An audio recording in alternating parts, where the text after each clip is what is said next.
आप सभी को मेरा नमस्ते। मैं डॉक्टर प्रेमिला चौधरी।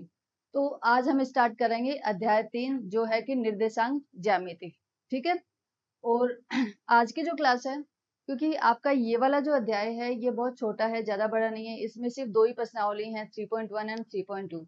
और मैं सोच रही हूँ कि आज की क्लास में हम दोनों जो प्रश्नावली है वो आज की क्लास में ही हम डिस्कस कर लेते हैं। अगली क्लास जो होगी वो सिर्फ एक सारांश की एक छोटी सी क्लास डाल देंगे, 10-15 मिनट, 5-10 मिनट का एक वीडियो होगा।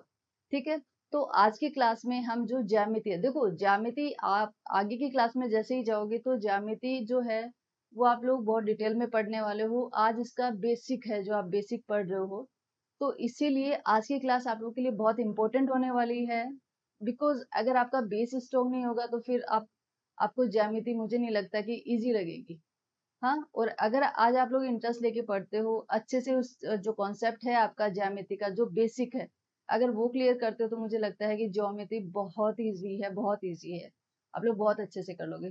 ठीक है। तो पहले वही हम लोग क्या करेंगे, पहले इसकी थ्योरी डिस्कस करेंगे और उसके बाद में हम प्रश्नावली पे आएंगे। थ्योरी करेंगे, फिर जो भी इसके उदाहरण दिए हुए हैं वो उदाहरण भी आज हम डिस्कस करने वाले हैं और उसके बाद में इसकी प्रश्नावली पे आ जाएंगे। तो सबसे पहला आता है हमारा, देखो इसमें हमारे 3 टॉपिक मेन रहेंगे। पहला है जो इंट्रोडक्शन होगा कि ज्यामिति होती क्या है। उसके बाद में आता है जो मेन टॉपिक है, ये यही है, कार्तीय पद्धति। जो कार्तीय पद्धति है ये क्या होती है, हम यही आज डिटेल में पढ़ने वाले हैं। और जो आप जैसे ही बड़ी क्लासों में जाओगे तो इसकी आपके पास एक अलग से बुक भी आ जाती है। ठीक है। तो ये हमें बहुत अच्छे से पढ़ना है कि कार्तीय पद्धति क्या होता है। और वैसे देखें तो इसमें सिर्फ एक ही मेन टॉपिक है, कार्तीय पद्धति। ओके। तो हम देखते हैं कि इसमें क्या है कार्तीय पद्धति के अंदर। देखो यहाँ पे एक डायग्राम है। इस डायग्राम में ये दिया हुआ है कि यहाँ पे कोई एक मेन रोड है। ठीक है। यहाँ पे इस साइड में ईस्ट है और इस साइड में वेस्ट है। आप लोग को क्लियर? हाँ, यस क्लियर। इस साइड में ईस्ट है, पूर्व और पश्चिम। ठीक है। ये आपका पूर्व है और ये आपका पश्चिम है। ये आपका पश्चिम है। अब यहाँ पे क्या है, ये जो मेन रोड है ये आपकी मेन रोड है और इस मेन रोड के ऊपर स्ट्रीट निकल रही है, गलियां निकली हुई है। जैसे अगर हम रोड है पूर्व से पश्चिम, मतलब रोड ये वाली है। वैसे तो रोड 2 वे होगी, इधर से इधर का भी होगा। उसके बाद में क्या है कि अगर हम जो स्ट्रीट नंबर दे रहे हैं, जो गली नंबर दे रहे हैं, वो हमने पश्चिम की साइड से स्टार्ट किया है कि यहाँ से अगर पश्चिम से पूर्व की तरफ चलते हैं तो जो सबसे पहले जो गली आती है, ये गली यहाँ पे, ये आ गई स्ट्रीट 1, 1 नंबर गली है। ठीक है, 1 नंबर गली है। और इस गली में भी कितने घर हैं? इसमें 5 घर हैं। पहला घर, दूसरा घर, तीसरा घर, चौथा घर और 5वां घर।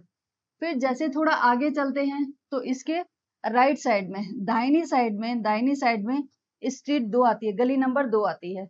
उसके अंदर भी कितने घर हैं? 5 घर हैं। 1 2 3 4 5। ऐसे ही थोड़ा और आगे चलोगे तो गली नंबर 3 आती है। ठीक है। फिर थोड़ा आगे चलोगी तो गली नंबर 4 आएगी, थोड़ा आगे चलोगी तो गली नंबर 5, फिर थोड़ा आगे चलोगे तो 6, फिर थोड़ा आगे चलोगे तो 7 और फिर थोड़ा आगे चलोगे तो 8। तो यहाँ पे 8 गलियां हैं। स्ट्रीट कितनी है? स्ट्रीट 1 से लेके स्ट्रीट 8 तक है हमारे पास। ठीक है, स्ट्रीट 8 तक है। और हर गली में कितने घर हैं? हर गली में 5 घर हैं। ठीक है। अब अगर देखो, अगर अब कोई बोलता है कि मुझे आ, गली मान लो कोई यहाँ पे श्याम है, यहाँ पे श्याम है, जो श्याम रहता है वो कहाँ पे रहता है? स्ट्रीट 5 में रहता है, गली 5 में रहता है। तो अगर कोई बोले कि ये जो मेन रोड है इसमें गली नंबर 5 है, वहां पे श्याम रहता है, आप लोग उससे जाके मिल लो या फिर हमें उससे जाके मिलना है, तो आपके लिए थोड़ा डिफिकल्ट हो जाएगा। क्योंकि आप जैसे ही स्ट्रीट 5 में जाओगे, यहाँ से गए, यहाँ से गए, जैसे ही आप स्ट्रीट 5 में जाओगे तो 5 में भी बहुत सारे ऑप्शन है। घर 1 भी है, 2 भी है, 3 भी है, 4 भी है, 5 भी है। जो हमें पता ही नहीं होगा कि श्याम कौन से घर में रहते हैं, कौन से नंबर के घर में रहते हैं, तो फिर हम कैसे जा पाएंगे? ठीक है। तो थोड़ा सा डिफिकल्ट होगा। और अगर कोई हमें ये बता दे तो हमें थोड़ा सा डिफिकल्ट होगा। सबसे पहले जाके इधर पूछना पड़ेगा, इधर पूछना पड़ेगा, इधर पूछना पड़ेगा, इधर पूछना पड़ेगा। ठीक है। अगर कोई बोले आप गली नंबर 5 में जाओ और थोड़ा सा आधे पे जाओगे तो श्याम का घर आ जाएगा। तो आधे पे जाएंगे तो फिर हमें लगता है कि अच्छा यहाँ पे गए तो यहीं पे आसपास होना चाहिए, 3 से पूछोगे, 4 से पूछोगे, थोड़ा डिफिकल्टी हो जाएगी, थोड़ा ढूंढने में थोड़ी असहजता होगी कि कैसे ढूंढे उसको। दूसरा ऑप्शन ये है कि अगर आपको कोई ये बता दे, जैसे यहाँ पे कोई एच है, यहाँ पे जो एच पॉइंट है, इस एच पॉइंट की लोकेशन है ये वाली, मतलब ये कहाँ पे रहते हैं, ये गली नंबर 2 में 5 नंबर घर पे रहते हैं। अगर कोई ये बोले कि जो एच है, एच में जो हरी सिंह है, जो हरी सिंह है, हरी सिंह जो है वो कहाँ पे रहते हैं, वो गली नंबर 2 में रहते हैं। वही वही दिक्कत है, आप जाओगे गली नंबर 2 आ गई, ठीक है भाई, गली नंबर 2 आ गए, लेकिन इसमें कौन से हाउस में रहते हैं अगर हमें नहीं पता है तो हमारे लिए थोड़ी प्रॉब्लम हो जाएगी।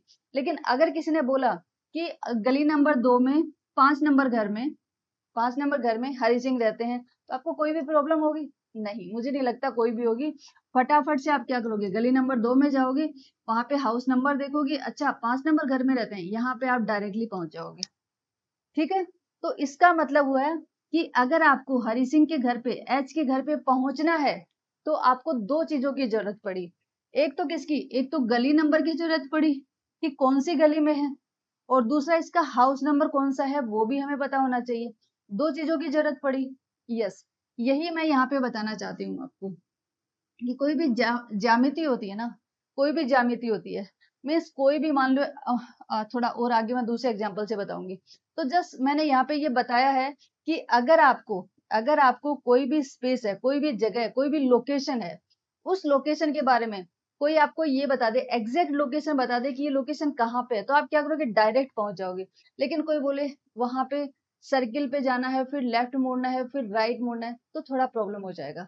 अगर डायरेक्ट लोकेशन बता दे तो आप क्या करोगे, डायरेक्टली जाके वहां पे पहुंच जाओगे। वही दिक्कत यहाँ पे थी, शाम के लिए हमको किसी ने बताया नहीं कि वो स्ट्रीट नंबर 5 के 4 नंबर घर में रहता है, इसलिए प्रॉब्लम हुई। पहले हरि सिंह के भी नहीं बताया कि स्ट्रीट नंबर 2 में वो 5 नंबर घर में रहता है, तो प्रॉब्लम हुई। लेकिन जब बता दिया कि उसका घर नंबर 5 है तो हम वहां पे डायरेक्टली पहुंच सकते हैं। ठीक है, ऐसा ही मैंने एक दूसरा एग्जाम्पल लिया है,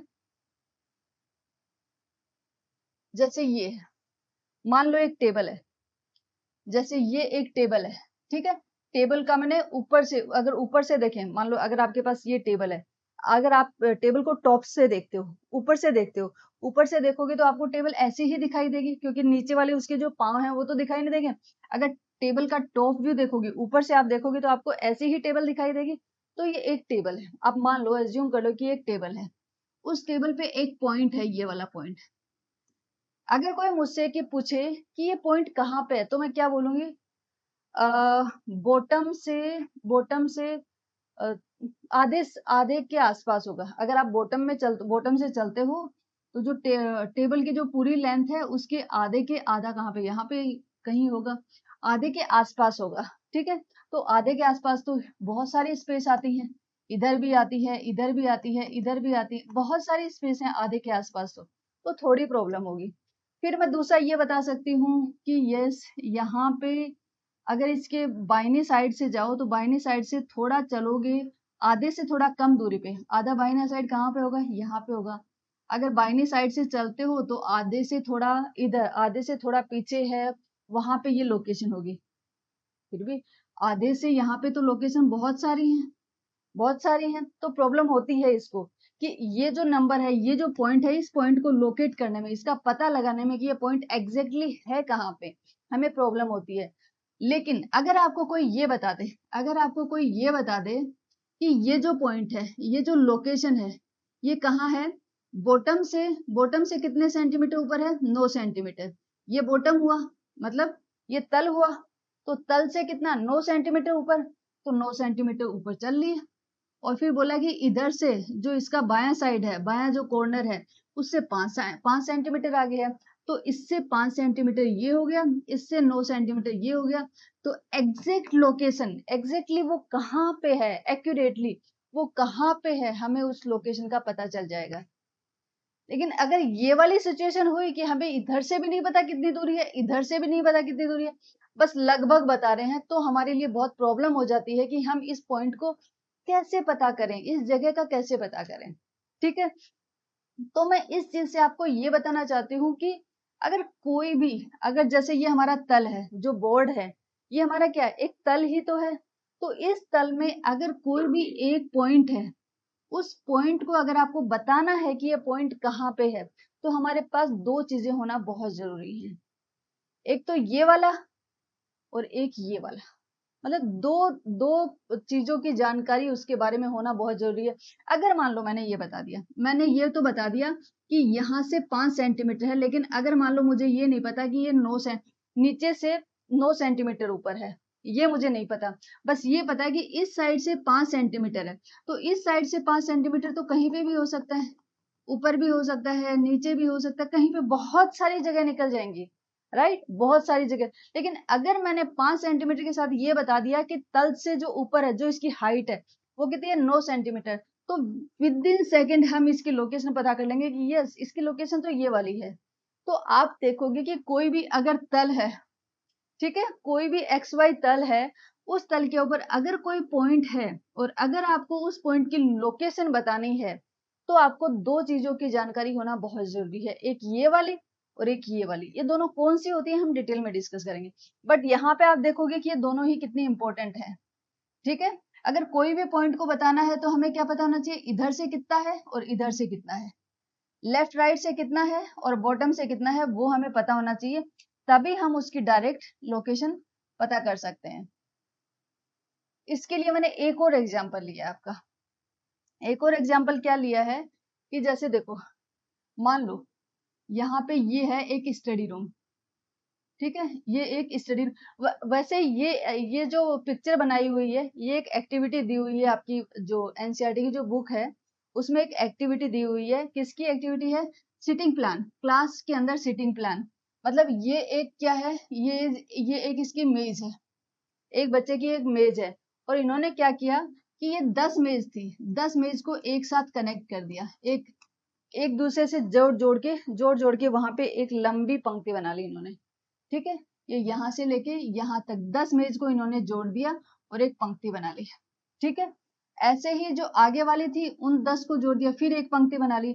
ऐसे ही करके इनकी कितनी पंक्तियां बन गई, इनकी 7 पंक्तियां बन गई। और इनके स्तंभ कितने बन गए, स्तंभ बन गए 10। 7 पंक्तियां बन गई और 10 क्या बन गए, 10 इसके स्तंभ बन गए। अब अगर यहाँ पे कोई बच्चा बैठा है, यहाँ पे अगर कोई बच्चा बैठा है, और अगर हमें पता करना है कि ये जो बच्चा है यहाँ पे बैठा है, अगर कोई डायरेक्टली आपको ये बता दे कि पंक्ति तो 7वीं है, पंक्ति नहीं सॉरी, पंक्ति तो कौन सी है, तीसरी पंक्ति है और 5वां स्तंभ है, तीसरी पंक्ति 5वां स्तंभ, डायरेक्ट पहुंच जाओगे, यहाँ पे डायरेक्ट पहुंच जाओगे। लेकिन अगर आपको कोई ये नहीं बताए कि इसकी तीसरी पंक्ति और 5वें स्तंभ में है, अगर कोई ये नहीं बताए, बस कोई ये बताए हाँ तल से थोड़ा ऊपर बैठा है, थोड़ा बीच के मध्य में होगा, थोड़ा बीच में कहीं पे होगा, तो बीच में कहीं पे तो बहुत सारी स्पेस आ गई भाई, बीच में कहाँ पे होगा, बीच में तो इतने सारी जगह आते हैं, हम कहाँ कहाँ पे ढूंढेंगे उसको, कितनी जगह पे चेक करना होगा। और अगर कोई ये बता दे कि भाई इस साइड से अगर हम बताएं कि जो क्लास है, क्लास के बीच में से बैठा होगा, तो क्लास का बीच भी कहाँ पे आएगा, यहीं पे तो आएगा, यहाँ पे आएगा, तो यहाँ पे भी ऊपर नीचे, ऊपर देखोगे नीचे देखोगे, बहुत सारी जगह ढूंढना पड़ेगा। तो आप भी क्या देख रहे हो कि अगर हमें इसकी लोकेशन जाननी है कि ये एग्जैक्टली कहाँ पे बैठा है, तो हमें क्या चीजें, कितनी चीजें पता होनी चाहिए, हमें दो चीजें पता होनी चाहिए। एक उसकी पंक्तियां कितनी है, कौन सी पंक्ति में बैठा है, और दूसरा उसकी जो स्तंभ है वो कौन सा स्तंभ है, दोनों ही हमारे लिए इंपॉर्टेंट है। तो इस वाले एग्जाम्पल, इस वाले उदाहरण में भी आपने देखा कि अगर अगर कोई तल दिया हुआ है और इस तल में अगर किसी एक पॉइंट है, एक जगह है, अगर वो उसकी आपको एग्जैक्टली पता करना है कि वो जगह कहाँ पे है, तो आपको कितनी चीजें पता होनी चाहिए, आपको दो चीजें पता होनी चाहिए, राइट, दो चीजें पता होनी चाहिए। अगर वो दो चीजें पता है तो आपको पता होगा कि एग्जैक्टली वो कहाँ पे बैठा हुआ है, राइट। वैसे ही दूसरा ये बोला है कि ये संध्या है, ये संध्या है, ये कहाँ पे बैठी है, कि पहली पंक्ति और चौथी स्तंभ, पहली पंक्ति और चौथी स्तंभ, हम डायरेक्टली इसके पास पहुंच जाएंगे, हम क्या करेंगे, डायरेक्टली इसके पास पहुंच जाएंगे, ठीक है, ओके। इसका मतलब अभी आप लोगों को क्लियर हो गया होगा कि किसी भी अगर जगह का हमें पता लगाना है तो हमें कितनी चीजें पता होनी चाहिए, उसके लिए 2 चीजें पता होनी चाहिए, ठीक है, एक पंक्ति और दूसरा स्तंभ, राइट। चलो और आगे देखते हैं। ये क्या बोल रहा है यहाँ पे, कुछ थ्योरी है, देखो मैं बताती हूँ आपको ये क्या बोल रहा है इसमें। ये बोल रहा है कि जो निर्देशांक जो ज्यामिति होती है वो क्या होती है, निर्देशांक ज्यामिति, जिसे विश्लेषणात्मक ज्यामिति भी कहा जाता है। यही जो निर्देशांक ज्यामिति है उसको हम क्या बोलते हैं, उसको विश्लेषणात्मक ज्यामिति भी बोलते हैं, ठीक है। और तो इसमें क्या करते हैं, गणित की वह शाखा है जिसमें बीजगणितीय विधियों का उपयोग करके ज्यामितीय आकृतियों का अध्ययन किया जाता है। मीन्स बेसिकली आप क्या कर रहे हैं, जो ज्यामिति है उसका हमें अध्ययन करना है, उसकी जो आकृति है, ठीक है, उसकी जो आकृति है उन आकृतियों का हमें अध्ययन करना है।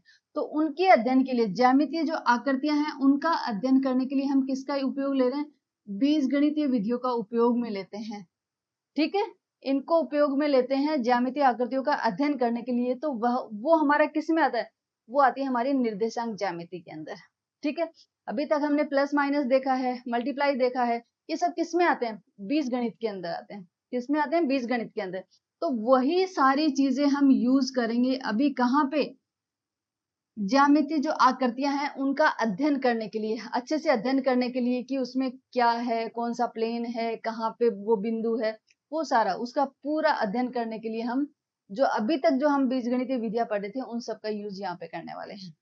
और वो सब किस में आते हैं, निर्देशांक ज्यामिति, या फिर आप क्या बोल सकते हो, विश्लेषणात्मक ज्यामिति, दोनों ही चीजें एक हैं। यह पद्धति निर्देशांक प्रणाली जैसे कि x और y एक्स की सहायता से बिंदु, रेखा, त्रिभुज, वृत्त आदि ज्यामितीय आकृतियों की स्थिति और गुणों का विश्लेषण करती है। मीन्स निर्देशांक ज्यामिति में हम क्या पढ़ेंगे, ज्यामितियों का विश्लेषण किया जाता है, मीन्स ज्यामितीय आकृतियों का अध्ययन किया जाता है। कौन सी आकृतियां, बिंदु का, रेखा का, त्रिभुज का, वृत्त का, ये जो ऐसे वाली जो आकृतियां हैं और भी बहुत सारी आकृतियां, तो उन सब का हम क्या करेंगे, विश्लेषण करेंगे, ठीक है। डिटेल में पढ़ेंगे, अच्छे से देखेंगे कि उसके क्या गुण हैं, क्या कमियां हैं, राइट। तो ये होती है हमारी निर्देशांक ज्यामिति। अब आता है निर्देशांक ज्यामिति में ही आता है कार्तीय पद्धति। क्या आता है, कार्तीय पद्धति, जिसको हम इंग्लिश में बोलते हैं कार्टेशियन सिस्टम। कार्टेशियन सिस्टम क्या होता है, एक बार इस वाले स्टेटमेंट से, इस वाले कथन से एक बार देख लो। एक तल की एक बिंदु, तल क्या होता है, देखो ये एक तल ही है जिसमें कुछ इसकी लंबाई होती है, कुछ इसकी चौड़ाई होती है, राइट। ये एक तल ही है। तो जिसकी 2 चीजें होती हैं, एक ये वाली और एक ये वाली, राइट, एक ये वाली और एक ये वाली, तो ये एक तल हो गया। एक तल की एक बिंदु, कहीं पे भी एक बिंदु की स्थिति का निर्धारण करने के लिए, इसकी स्थिति का निर्धारण करने के लिए कि ये कहाँ पे है, निर्धारण करने में प्रयुक्त पद्धति को दकारते दकारते के सम्मान में कार्तीय पद्धति भी कहा जाता है। देखो दकारते कौन थे, एक थे रेने दकारते, इनका पूरा नाम था रेने दकारते, ठीक है। रेने दकारते कौन थे, एक फ्रांस के रहने वाले एक गणितज्ञ थे जिनका नाम था रेने दकारते। वो क्या करते थे, वो लेटे रहते थे, उनकी आदत थी कि वो अपने पलंग पे काफी देर तक लेटे ही रहते थे। लोग सोचते थे आलसी हैं जो खाट पे लेटे रहते हैं, लेकिन वो आलसी नहीं थे। वो उनका मानना ऐसा था कि हम अकेले में जो चिंतन कर सकते हैं वो हम कहीं शोरगुल वाली जगह में और उन सब में नहीं करते। तो वो सिर्फ सुबह उठते और अपने बेड पे लेटे रहते थे, ठीक है। तो रेने दकारते हैं, ये भी एक दिन लेटे हुए थे और लेटे लेटे इनको एक दिन एक तल के ऊपर एक बिंदु दिखाई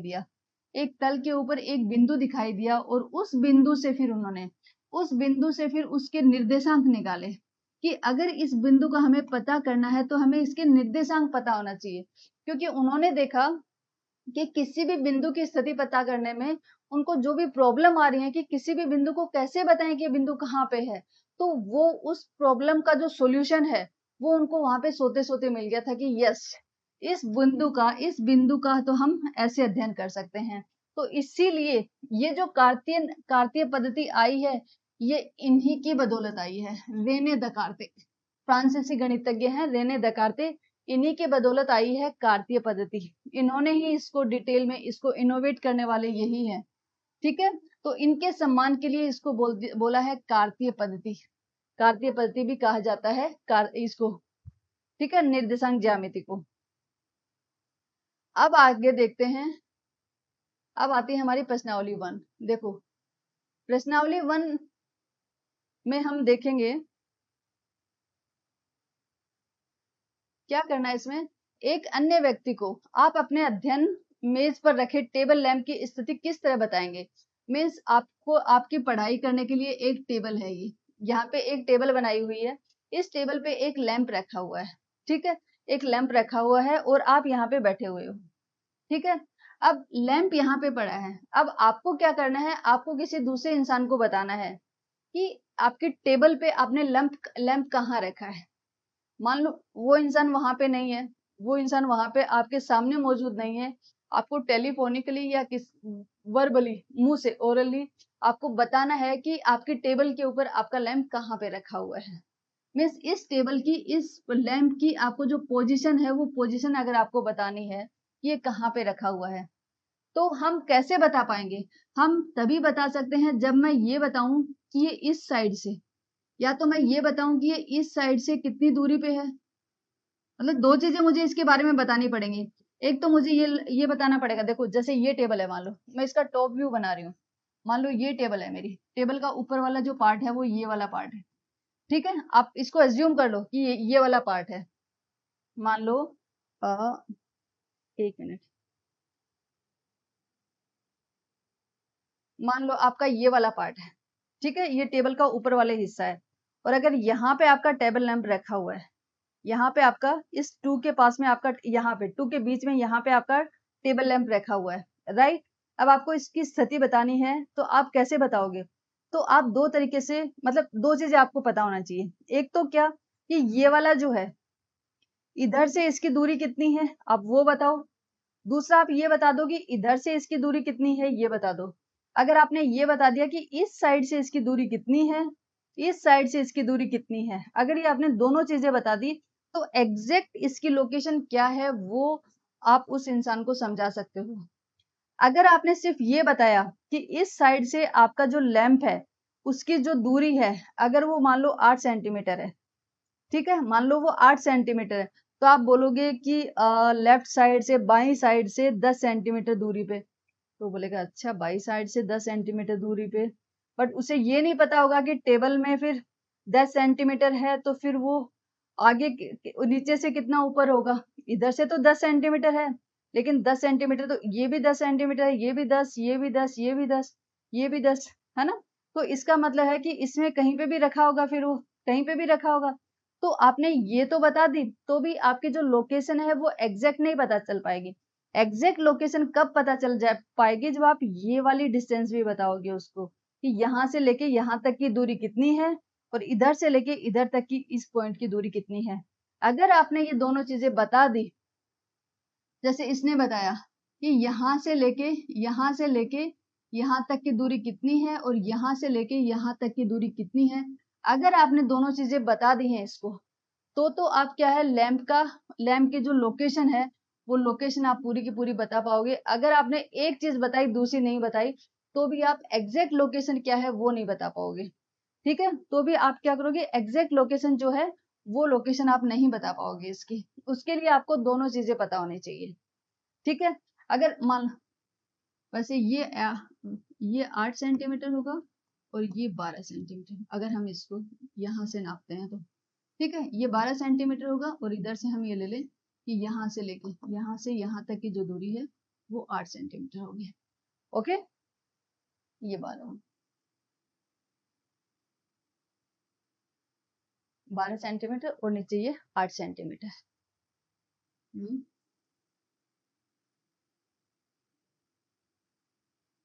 ये 8 सेंटीमीटर, राइट।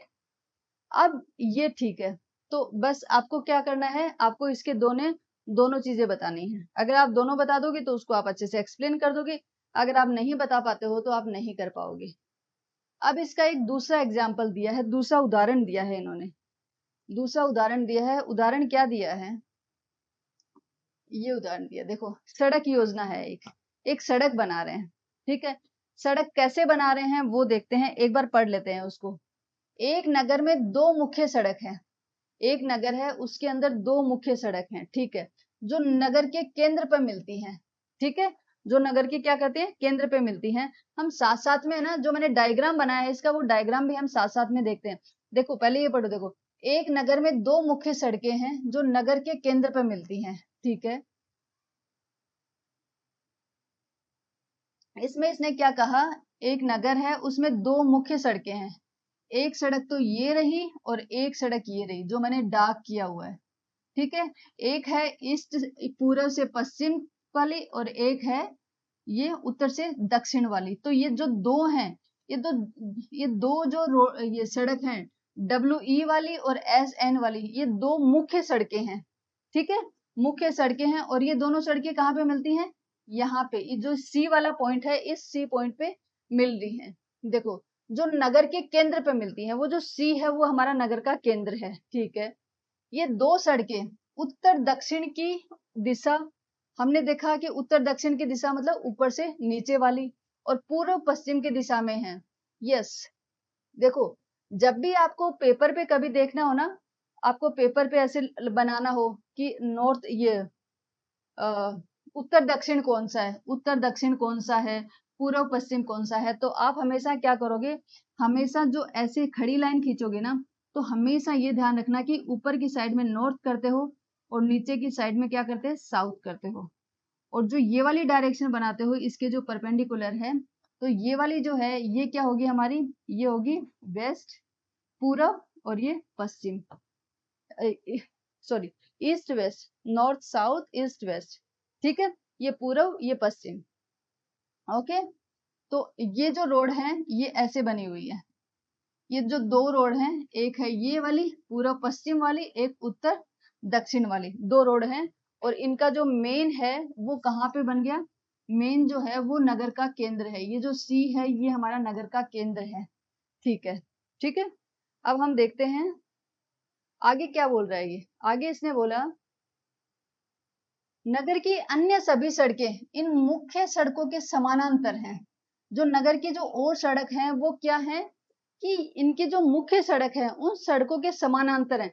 समानांतर का मतलब समझते हो ना, समानांतर का मतलब क्या होता है, देखो ये जैसा ये खड़ा है दूसरी लाइन भी ऐसे ही खड़ी हो, मीन्स इन दोनों के बीच की जो दूरी है वो हमेशा, अगर यहाँ पे 5 सेंटीमीटर है, अगर यहाँ पे 5 सेंटीमीटर है, तो वो हमेशा कितनी रहेगी, वो हमेशा की हमेशा 5 सेंटीमीटर ही रहेगी, वो हमेशा 5 सेंटीमीटर ही रहेगी, उससे कम कभी हो ही नहीं सकती, ठीक है। तो ये दोनों जो रेखाएं हैं, ये वाली जो रेखा है AB है और CD है, जो CD है, ये दोनों के दोनों रेखाएं क्या होंगी, एक दूसरे के समानांतर, इनको समानांतर बोलते हैं, कि जिनके बीच की जो दूरी है वो दूरी ही हमेशा बनी रहेगी, ये दोनों आपस में कभी भी एक दूसरे को प्रतिच्छेद नहीं करेंगे, एक दूसरे को इंटरसेक्ट नहीं करेंगे, ठीक है। तो दो कोई ऐसी रेखाएं जिनके बीच की दूरी हमेशा नियत रहे और वो एक दूसरे को कभी प्रतिच्छेद नहीं करें, तो वो हमारी क्या होती है, समानांतर होती हैं। तो इसने क्या बोला है कि नगर की अन्य सभी सड़कें इन मुख्य सड़कों के समानांतर परस्पर 200 मीटर की दूरी पर है। मीन्स अगर एक रोड यहाँ पे है तो दूसरी कितनी दूरी पे होगी, 200 सेंटीमीटर, 200 सेंटीमीटर, अच्छा 200 मीटर बोले, 200 मीटर, जो दूसरी रोड है वो 200 मीटर, 200 मीटर की दूरी पे होगी। अगली वाली जो सड़क है वो भी, वो क्या होगी, वो इससे 200 मीटर की दूरी पे होगी। ऐसे सड़कें अन्य मुख्य सड़कों के समानांतर परस्पर 200 मीटर की दूरी पर हैं। प्रत्येक दिशा में लगभग 5 सड़कें हैं, मतलब ऐसे भी 5 सड़कें हैं और ऐसे भी 5 सड़कें हैं। एक बार मैं आपको दोबारा डायग्राम दिखाती हूँ, उससे आपको अच्छे से क्लियर हो जाएगा। देखो ये हमारी जो N वाली है, ये वाली,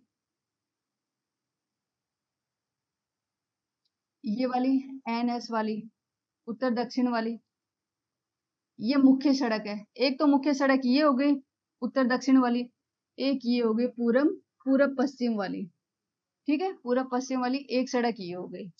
अब क्या बोल रहे हैं कि जो नगर की, और ये नगर का केंद्र है, ठीक है। अब क्या बोला, नगर की जो और सड़कें हैं वो क्या होंगी, इन दोनों के समानांतर होंगी। तो इसके समानांतर कौन सी है, इसके समानांतर ये है, इसके समानांतर ये है, ये मीन्स ये जो है ये वाली है पूरी की पूरी, ये पूरी की पूरी, ये पूरी की पूरी, ये पूरी की पूरी, और ये पूरी की पूरी, ये सब क्या है, ये एक दूसरे के समानांतर है। और हम बोल सकते हैं ये क्या है, WE, जो पूर्व से पश्चिम वाली जो मेन रोड है उस रोड के समानांतर है ये वाली रोड।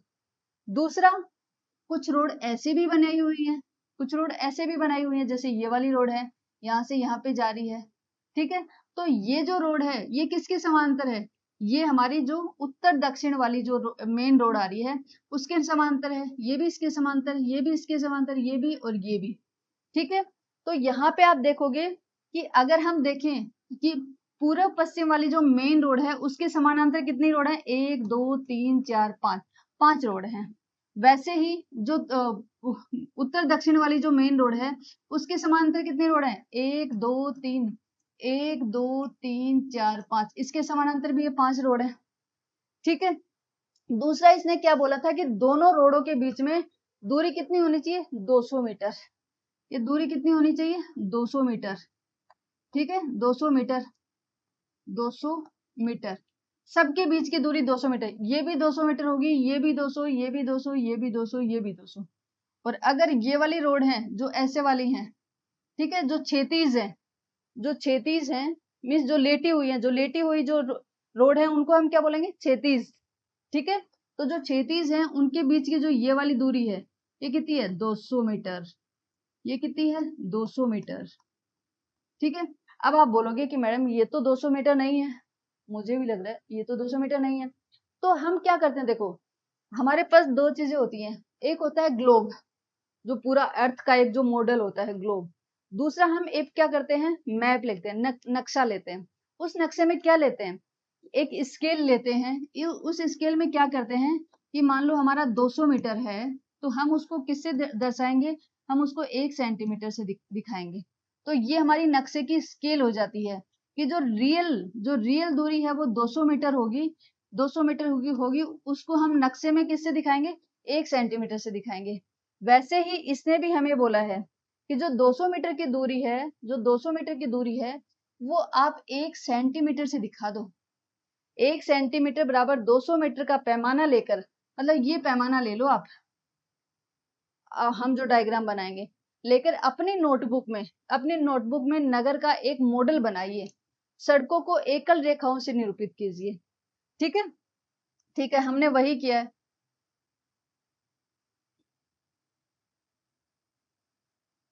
ठीक है। तो हमने ये एक मॉडल बना लिया और इसमें हमने दे दिया। तो अब आपको पता चल गया कि इनके बीच की दूरी ये कितनी हो जाएगी, ये हो जाएगी 1 सेंटीमीटर, कितनी, 1 सेंटीमीटर, राइट, ये हो जाएगी 1 centimetre.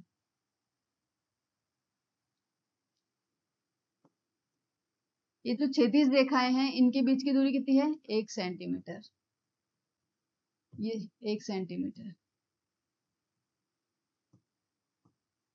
Right, 1 centimetre, 1 centimetre, right. और अब अगर इन दोनों के बीच की दूरी देखें, इन दोनों गलियों के बीच की दूरी, तो ये भी कितनी हो जाएगी, ये भी 1 सेंटीमीटर, ये भी 1 सेंटीमीटर, ये भी 1 सेंटीमीटर, ऐसे वाला दूरी हो जाएगी, ठीक है।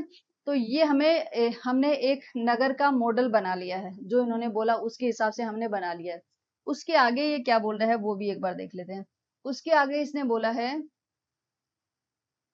ये, आपके मॉडल में एक दूसरे को काटती हुई अनेक क्रॉस स्ट्रीट हो सकती हैं, चौराहे हो सकते हैं। यस, चौराहे तो हमारे में बहुत सारे बन रहे हैं।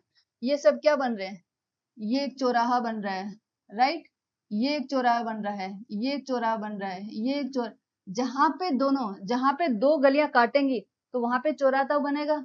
चौराहा क्या होता है, जहां पे 4 रास्ते जाते हों, उसी को तो हम चौराहा बोलते हैं।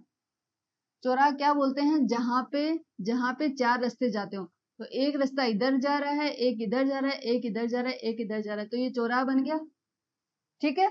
तो ऐसे ही जब दो रोड आपस में काटेंगे तो चौराहे बनेंगे। तो हमारे पास यहाँ पे बहुत सारे चौराहे बनने वाले हैं, बहुत सारे चौराहे बनेंगे, राइट। बहुत सारे, आगे भी बहुत सारे अवेलेबल हैं, बहुत सारे चौराहे बनने वाले हैं, ठीक है, कोई दिक्कत नहीं है। जिनको चौराहे को हम क्या बोलते हैं, क्रॉस स्ट्रीट, ठीक है। काटती हुई अनेक क्रॉस स्ट्रीट हो सकती हैं। एक विशेष क्रॉस स्ट्रीट दो सड़कों से बनी है। यस, कोई भी एक है वो दो सड़कों से बनी है, जिनमें से एक उत्तर दक्षिण दिशा में जाती है और दूसरी पूर्व पश्चिम दिशा की ओर से।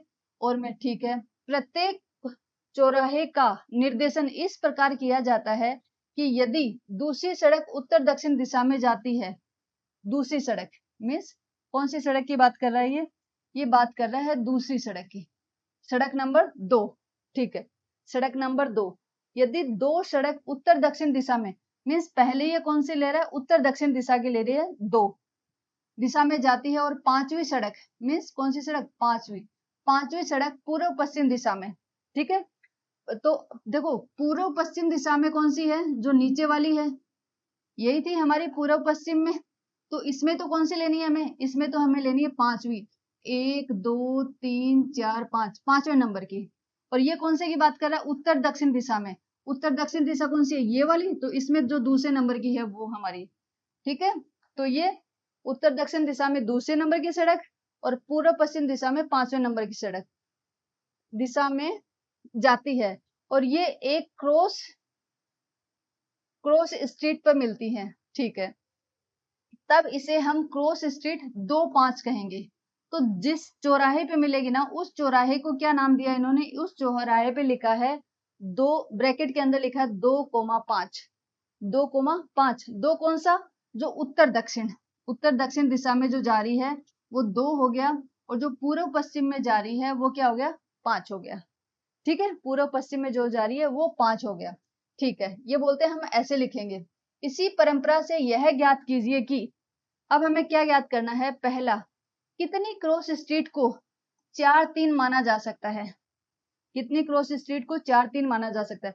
अब देखो, अगर क्रॉस स्ट्रीट को 2-5 लिखते हैं, इसका मतलब क्या हुआ, 2 क्या है, उत्तर दक्षिण दिशा वाली, 2 नंबर कौन सा हुआ, उत्तर दक्षिण दिशा वाला, और 5 कौन सा हुआ, पूर्व पश्चिम दिशा वाला, ठीक है।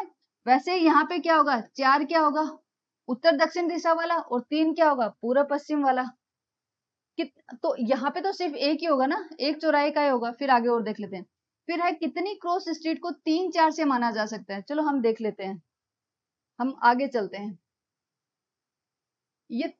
अब ये इनकी बात कर रहा था, इसने कहा 2-5, ठीक है, 2-5 इसने किसको, ये इसने 2-5 बोला। ये जो चौराहा था ना, ये जो चौराहा, इसको इसने 2-5 बोला। 2-5 कैसे बोला इसने बोला कि जो पूर्व पश्चिम में जा रही है, नहीं सॉरी, जो उत्तर दक्षिण में जा रही है, उत्तर दक्षिण में जा रही है, वो कौन से नंबर की स्ट्रीट थी, वो दूसरे नंबर की। तो उत्तर दक्षिण में कौन सी जा रही है, पहली दूसरी, तो ये दूसरी आ गई।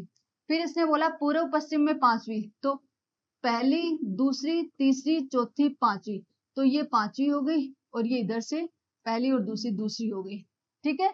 तो इसने इसी चौराहे की बात की थी, तो इस चौराहे को इसने क्या लिख दिया, इधर से देखा इसने तो ये कितना आया, 2, इधर से कितना आया, 1 2, 2 आ गया, और इधर से कितना आया, 1 2 3 4 5, तो इधर 5 लिख दिया, ठीक है। अब इसने बोला 3 4 और 4 3 कहाँ पे आएंगे। देखो 3 4 आ गया यहाँ पे, ये 3 आ गया, 3 कैसे आया, 1 2 3, तीसरी स्ट्रीट है, तीसरी है ये, 1 2 3 तीसरी स्ट्रीट है, और चौथी का मतलब है 1 2 3 4 इस लाइन पे, ठीक है, इसलिए 3 4 आ गया। अब अगर ये 4 3 की बात कर रहा है, तो इसका मतलब है 4 कौन सी है, जो उत्तर दक्षिण दिशा, उत्तर दक्षिण दिशा में तो खड़ी वाली जा रही है, इसमें चौथे नंबर की, 1 2 3 4, मतलब इस वाली स्ट्रीट पे होगा। लेकिन नीचे से कौन सा, पूर्व पश्चिम वाले में कौन सा, तीसरा, 1 2 3, तो ये तीसरा, ये वाला पॉइंट हो गया, ठीक है। तो ये पॉइंट क्या है, ये तो यूनिक पॉइंट है। 4 3 तो सिर्फ यही पॉइंट होगा, इसके अलावा कोई होगा नहीं।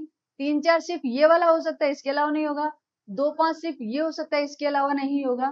तो ये क्या बोल रहा है, क्रॉस स्ट्रीट 2 5 3 4 और 4 3 are marked one cross street is referred to as this they are unique, कि वो एक अद्वितीय सोल अद्वितीय हैं, मतलब ऐसा नहीं है कि कोई दूसरा भी 3 4 होगा, नहीं, इस पूरे के अंदर 3 4 एक ही होगा, 4,3 इसके अंदर एक ही होगा, 2,5 इसके अंदर एक ही होगा। तो ये जो सॉल्यूशन होते हैं ये अद्वितीय होते हैं, यूनिक होते हैं, ठीक है।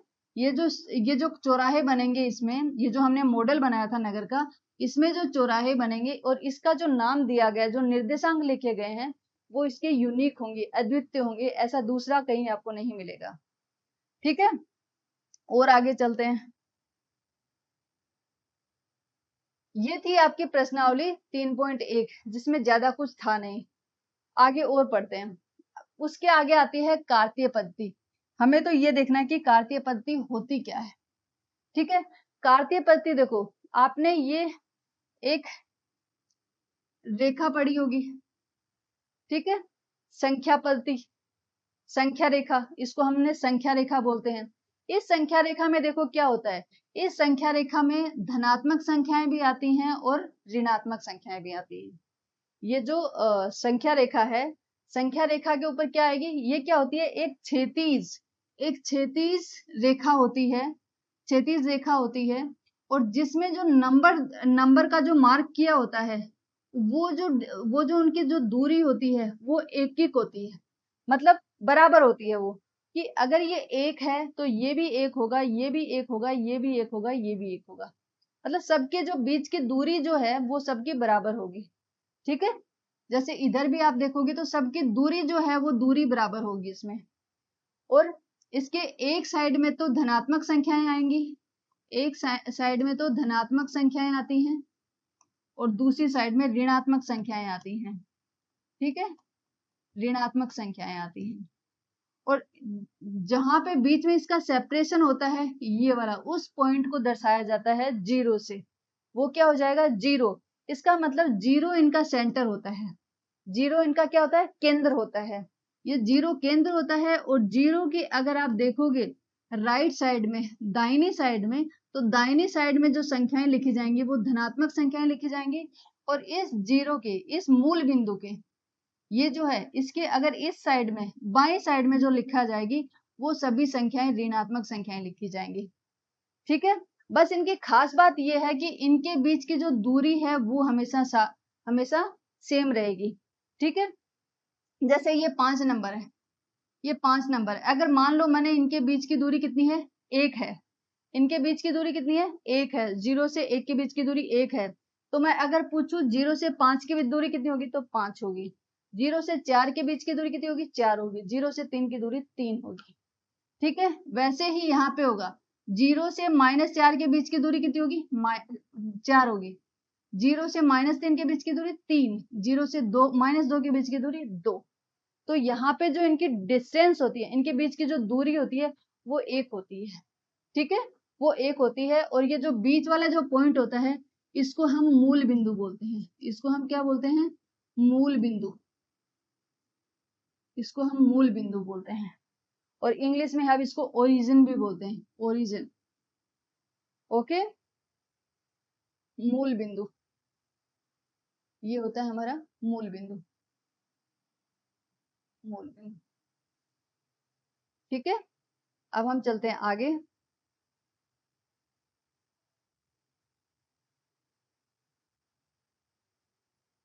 अब देखो, मान लो कोई दो रेखाएं हैं, जैसे एक अभी हमने पढ़ा है कि संख्या रेखा, मान लो एक संख्या रेखा ये है, एक संख्या रेखा ये है, और दूसरी संख्या रेखा ये, ठीक है। एक जो संख्या रेखा है वो क्षैतिज है, और दूसरी जो संख्या रेखा है उसको मैंने ऊर्ध्वाधर खड़ा कर दिया है, वर्टिकल है, वो ऊर्ध्वाधर है, ठीक है, उसको मैंने खड़ा कर दिया, और ये मैंने लेटा दिया है, ये क्षैतिज है, ये ऊर्ध्वाधर है, ओके। तो जब यहाँ पे जैसे, और ये आपस में कितना का भी एंगल, ये आपस में कितने का एंगल बना रही है, 90 डिग्री का। जैसे देखो, अगर ये वाली पोजीशन आप देखो, सी वाली पोजीशन, तो ये क्या है आपकी, ये भी एक संख्या रेखा है और ये भी एक संख्या रेखा है, दोनों के बीच में कितना का एंगल बन रहा है, ये कितने डिग्री का बन रहा है, 90 डिग्री का। मतलब ये है कि ये एक दूसरे के लंबवत है, एक ऐसे है तो दूसरी ऐसे है, एग्जैक्ट 90 डिग्री का एंगल बनाएगी, एग्जैक्ट 90 डिग्री का कोण बनाएगी इसके ऊपर, ठीक है। और ऐसी वाली भी हो सकता है कि एक संख्या रेखा ऐसे है, एक संख्या रेखा ऐसे है, तो दूसरी इसकी परपेंडिकुलर लंबवत ऐसे हो गई। अब दोनों के बीच में कोण तो कितने का बन रहा है, 90 डिग्री का ही तो बन रहा है। हो सकता है इनकी पोजीशन है जो कोई भी पोजीशन हो सकती है।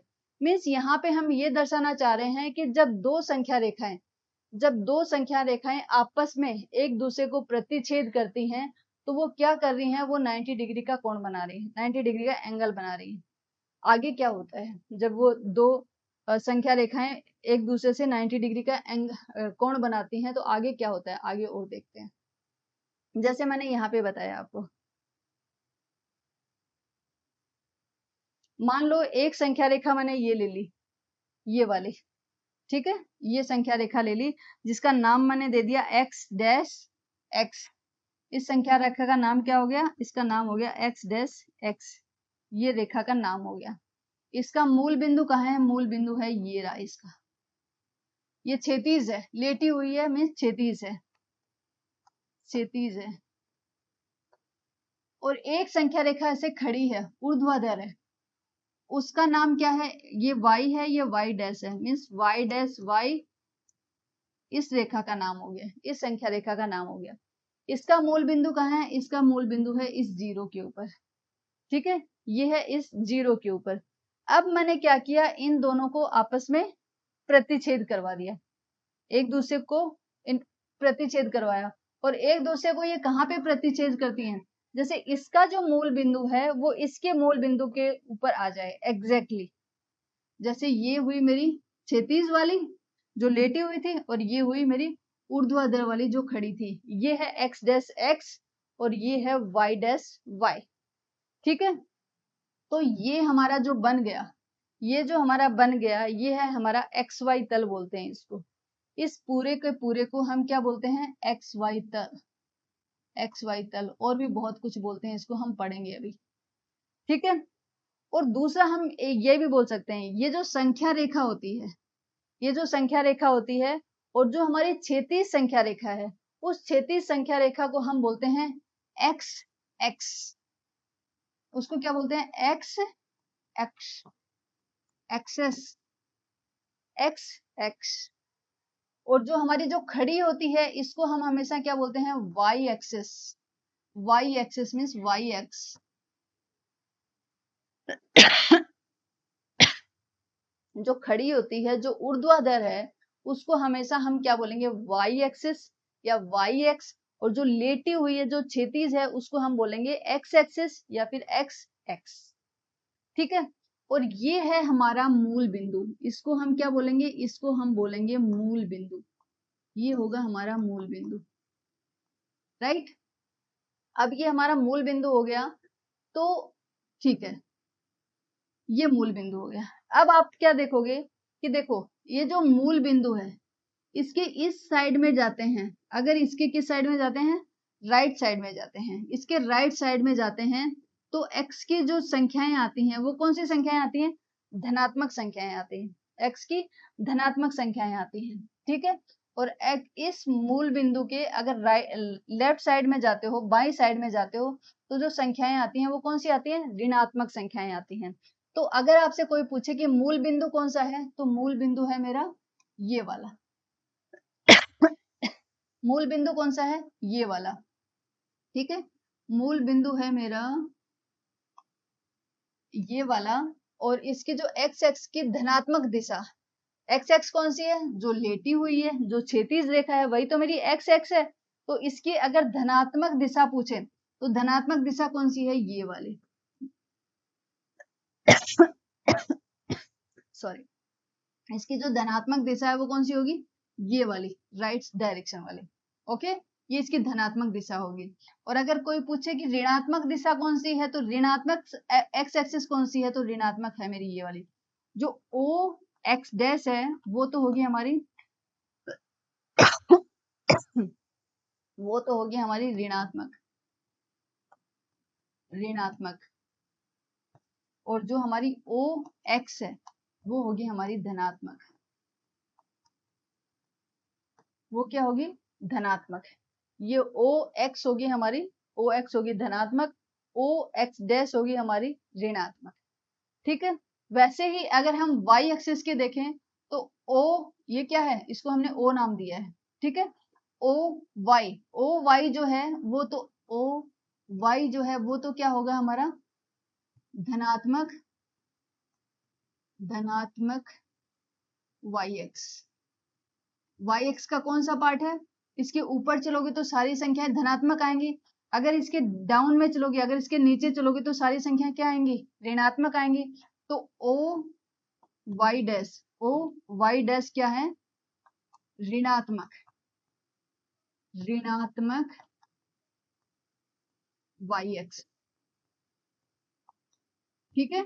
ऋणात्मक वाई एक्स मीन्स आप एक चीज सोच सकते हो कि जो हमारी एक्स है, कौन सी कितनी एक्स है, 2 एक्स है, ठीक है। देखो हमारी कितनी एक्स हुई, 2 एक्स हुई, कौन कौन सी, एक तो हुई हमारी एक्स एक्स, एक तो हुई एक्स एक्स और दूसरी कौन सी हुई y x, right.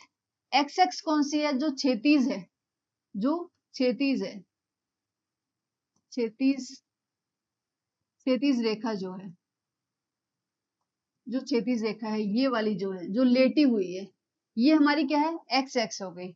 Y axis कौन सी है, जो ऊर्ध्वाधर है, ऊर्ध्वाधर, जो ऊर्ध्वाधर है वो हमारी क्या हो जाएगी, ये वाली, ये वाली, ये क्या है, वाई एक्सिस है, इसको हम वाई एक्सिस बोलते हैं। अब एक्स एक्स को भी दो चीज में डिवाइड कर दिया। एक्स एक्स दो टाइप की होती हैं, कौन कौन सी, धनात्मक धनात्मक धनात्मक एक्स एक्स और दूसरी होती है ऋणात्मक ऋणात्मक एक्स एक्स। एक्स एक्स की दो हो गई, धनात्मक एक्स एक्स और ऋणात्मक एक्स एक्स। धनात्मक कौन सी होगी, ओ से एक्स, जो ओ एक्स है वो तो धनात्मक हो गई, और ओ एक्स डैश जो है, ओ एक्स डैश जो है वो क्या हो गई, ऋणात्मक हो गई। वैसे ही हाल बी वाई का है, वाई में भी क्या हुई, वाई में भी दो हो गई, एक तो हो गई धनात्मक वाई एक्स और एक हो गई ऋणात्मक वाई एक्स, ठीक है। धनात्मक कौन सी हो गई, ओ वाई जो है ये धनात्मक हो गई, और ओ वाई डैश जो है ये क्या हो गई, ऋणात्मक हो गई, ठीक है। तो ये सारी चीजें, ये चारों की चारों चीजें आपको याद रखनी है, ओके। अब हम चलते हैं आगे वाले पे।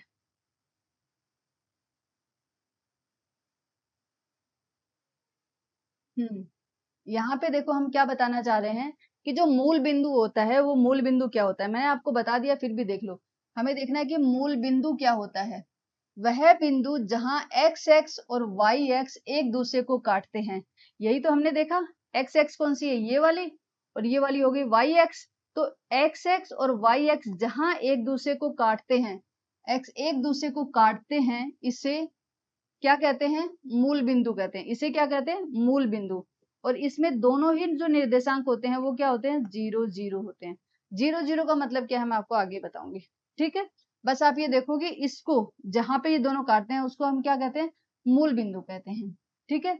अब है एक्स एक्स की धनात्मक दिशा, एक्स एक्स की धनात्मक दिशा कौन सी है, 0 से, ये वाले 0 से एक्स वाले, ओ एक्स जो है वो धनात्मक है, और ओ एक्स डैश, ये ओ है, ओ एक्स डैश जो है वो ऋणात्मक है, ठीक है। एक्स एक्स का वह भाग जो मूल बिंदु से दाईं ओर जाता है, जो मूल बिंदु से दाईं ओर जाता है उसको हम क्या बोलते हैं, एक्स एक्स की धनात्मक। और एक्स एक्स का वह भाग जो मूल बिंदु से बाईं ओर जाता है उसको हम क्या बोलते हैं, एक्स एक्स की ऋणात्मक दिशा, एक्स एक्स की ऋणात्मक दिशा बोलते हैं हम इसको। वही हाल वाई का है कि वाई की वाई के अगर मूल बिंदु से ऊपर की ओर जाएंगे, टॉप के जाएंगे, मूल बिंदु से टॉप साइड में जाएंगे तो उसको हम क्या बोलेंगे, वाई एक्स का धनात्मक। और ओ मूल बिंदु से अगर हम डाउन के साइड में आएंगे तो उसको हम क्या बोलेंगे, उसको हम बोलेंगे वाई एक्स की ऋणात्मक दिशा, ठीक है। ये आपको पता होना चाहिए, अगर आप ज्यामिति पढ़ रहे हो तो ये ज्यामिति का बहुत ही बेसिक रूल है जो आप लोगों को पता होना चाहिए। ठीक है, अब पढ़ते हैं क्वाड्रेंट्स। अब आते हैं चतुर्थांश। चतुर्थांश बहुत इंपॉर्टेंट है। चतुर्थांश जिसे हम क्वाड्रेंट भी बोलते हैं और जिनको हम कार्तीय तल भी बोलते हैं। अभी हमने कार्तीय निर्देशांक पढ़ रहे थे। अभी चतुर्थांश, कार्तीय तल, निर्देशांक अक्ष और एक्स वाई प्लेन। निर्देशांक एक्स और एक्स वाई प्लेन ये एक ही चीज के नाम है। चतुर्थांश, कार्तीय तल, निर्देशांक अक्ष और एक्स वाई प्लेन, ये चारों के चारों जो नाम है वो एक ही चीज के नाम है। ठीक है, अभी हमने पढ़ा था ये वाला कि एक हमारी एक्स एक्सिस है और एक हमारी वाई एक्सिस है। ये एक दूसरे को प्रतिच्छेद करती हैं मूल बिंदु पे। ये हमारा मूल बिंदु है। ठीक है, ये हमारा मूल बिंदु है। यहां से हम क्या करेंगे, फिर यहां से जो चलेंगे। अब ये क्या किया आपने देखा कि ये जो तल है हमारा, जो एक्स वाई जो तल है, इस पूरे तल को हम क्या बोलेंगे, इधर एक्स है और इधर वाई है, तो हम इस पूरे तल को बोलेंगे एक्स वाई तल। ठीक है, इसने क्या किया, इन दो रेखाओं ने क्या किया, इस पूरे एक्स वाई तल को चार भागों में, कितने, चार भागों में बांट दिया। एक तो ये भाग, एक ये भाग, एक ये भाग और एक ये भाग। कितने भागों में बांटा, चार भागों में बांटा। इसका मतलब है कि जो एक भाग है ये किसको दर्शाता है, 1/4 भाग को दर्शाता है। यही तो है, ये जो एक पार्ट है ये किसको दर्शाएगा, 1/4 को। इसीलिए इनको क्या बोलते हैं, चतुर्थांश। इसको क्या बोलते हैं, चतुर्थांश। ठीक है, ये होते हैं चतुर्थांश। तो हमारे कितने चतुर्थांश हैं, एक चतुर्थांश, दूसरा चतुर्थांश, तीसरा चतुर्थांश और चौथा चतुर्थांश। मीन्स हमारे चार, इसके अंदर हमारे जो एग्जिस्ट करते हैं वो कितने चतुर्थांश हैं, चार। ठीक है, एक तो है चतुर्थांश, इसको जो ये होता है, देखो हम क्या करेंगे, जो ओ एक्स है, एक्स एक्स की जो धनात्मक दिशा है, जो धनात्मक दिशा है ना, उस धनात्मक दिशा से हम एंटी क्लॉकवाइज, जिस डायरेक्शन में हमारी घड़ी चलती है ना, देखो घड़ी हमेशा कैसे चलती है, घड़ी हमेशा ऐसे चलती है ना, ऐसे चलती है, ऐसे, ये डायरेक्शन होती है।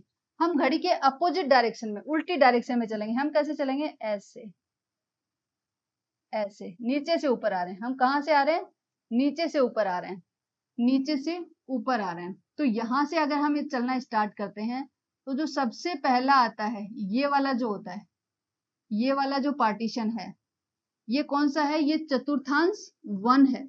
इसको हम क्या बोलते हैं, चतुर्थांश 1 या फिर क्वाड्रेंट 1।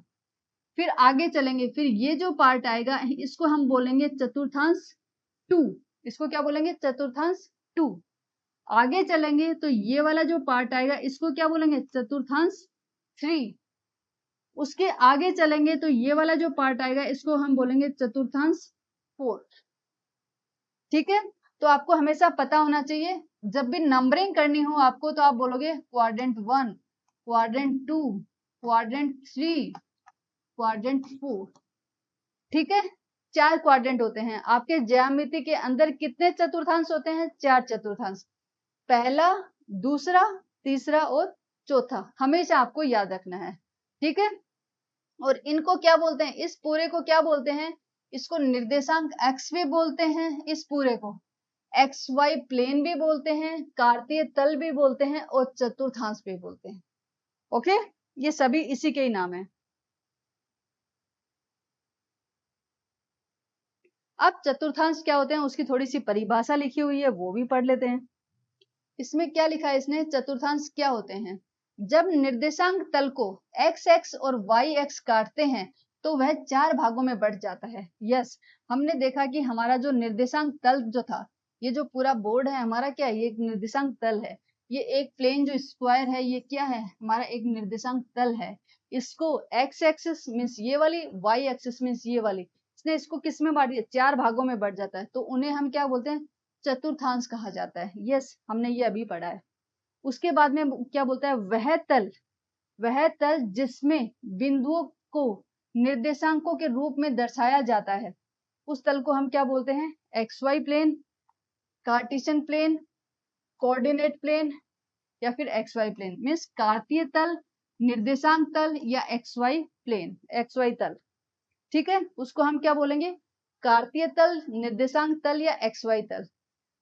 किसको बोलेंगे? वह तल जिसमें बिंदुओं को, मीन्स अगर यहाँ पे अगर एक बिंदु आई तो उस बिंदु को निर्देशांकों के रूप में, मीन्स अगर मैं इसके बारे में दो निर्देशांक बताऊं कि ये कहाँ कहाँ पे स्थित है, क्योंकि पीछे हमने देखा कि कोई भी एक बिंदु की पोजीशन बताने के लिए हमें दो चीजों का, दो निर्देशांकों का पता होना जरूरी है।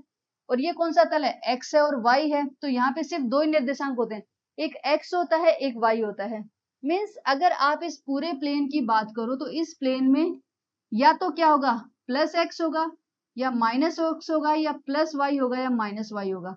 इन चार चीजों से, एक्स का प्लस, एक्स का माइनस, वाई का प्लस और वाई का माइनस, हम इस पूरे तल के अंदर जितने भी बिंदु हैं उस बिंदुओं को दर्शा सकते हैं।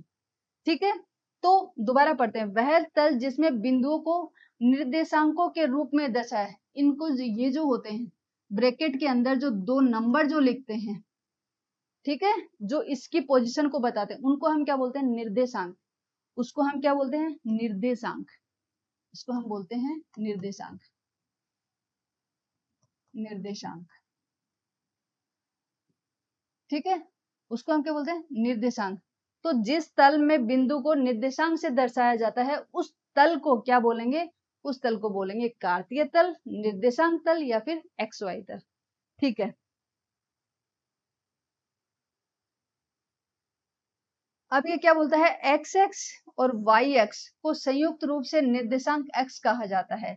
मीन्स ये जो पूरा जो होता है एक्स एक्स और जो वाई एक्स है, ठीक है, एक्स और वाई को संयुक्त रूप से निर्देशांक x, तो इनको हम क्या बोलते हैं? इनको हम निर्देशांक x बोला जाता है। इन दोनों को कंबाइंड करके इसको छोड़ देते हैं, आगे चलते हैं। अभी यहाँ पे इतना कंफ्यूज होने की जरूरत नहीं है, आगे जैसे जैसे पढ़ोगे चीजें अपने आप क्लियर होती जाएंगी। यहाँ पे कुछ भी दिमाग में बर्डन लेने की कोशिश मत करो। जो क्लास में समझ में आ रहा है यहाँ पे मेरे लेक्चर में वो समझो। आगे चीजें जैसे जैसे आगे बढ़ोगे चीजें अपने आप लोगों को क्लियर होती जाएंगी। ठीक है, अब आता है जैसे ये है कार्तीय तल।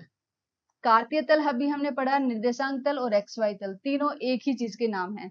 अब देखते हैं, एक कार्तीय तल दो अक्षों एक्स एक्स और वाई एक्स। एक्स एक्स कौन सी? जो क्षैतिज होती है। वाई एक्स कौन सी? जो ऐसे खड़ी होती है, ऊर्ध्वाधर होती है, वो होती है वाई एक्स। एक कार्तीय तल दो एक्स, एक्स एक्स और वाई एक्स से मिलकर बना एक समतल होता है। इन दोनों से मिलकर बना एक समतल होता है। इन एक्सों के मिलने का बिंदु मूल, जो इन दोनों एक्सों का जो मिलने का बिंदु है वो कौन सा है? वो है मूल बिंदु कहलाता है। ये तो हम पढ़ चुके हैं, इसको हम क्या बोलते हैं? मूल बिंदु। याद रखना है आपको, ठीक है, इंपॉर्टेंट है, इसीलिए दोबारा बताया है कि उसको हम मूल बिंदु कहते हैं। अब ये चतुर्थांश की बात कर रहे हैं, ओके, यस। अब यहाँ पे हमें क्या करना है? देखो, एक दूसरे को काटते हैं तो वे तल के चार भागों में, हमें ये पता है कि ये हमारी,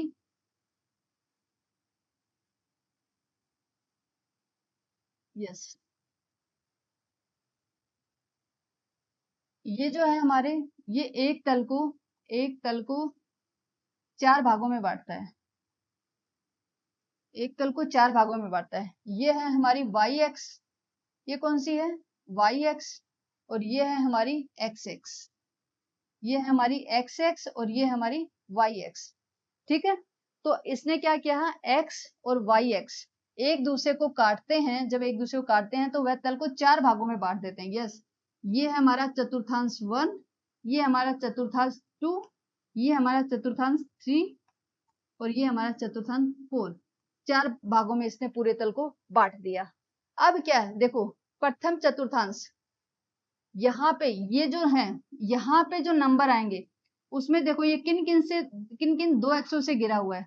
यहाँ पे जो एक्स एक्स आ रहा था, जो एक्स एक्स आ रहा था वो क्या था? प्लस थे। इधर जो आएंगे, जो मूल बिंदु के बाईं साइड में आएंगे, वो एक्स एक्स क्या होगा?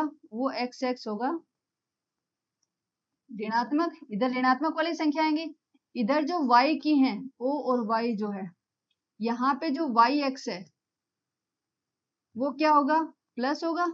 और यहाँ पे जो o y डैश है यहाँ पे जो वाई एक्स होगा ये क्या होगा, माइनस होगा। ठीक है, तो देखो इधर जो x है, जो फर्स्ट जो चतुर्थांश 1 है, इसमें देखो यहाँ पे x है वो भी प्लस है और जो y है वो भी प्लस है। तो इसीलिए इसके जो निर्देशांक होते हैं हम किससे दर्शाते हैं, प्लस प्लस से। किससे दर्शाते हैं, प्लस प्लस से, क्योंकि यहाँ पे x है वो भी प्लस है और जो y है वो भी, क्योंकि ये जो चतुर्थांश है ये दो ही अक्षों से घिरा हुआ है, एक x प्लस वाली एक x प्लस वाली और एक एक y धनात्मक और x धनात्मक, इन दोनों से घिरा हुआ है। तो ये क्या हो जाएंगे, दोनों ही प्लस प्लस हो जाएंगे। अब अगर हम इस चतुर्थांश 2 की बात करें तो इसमें देखो x तो क्या है, x तो क्या है, ऋणात्मक है, तो एक तो ऋणात्मक कर देंगे।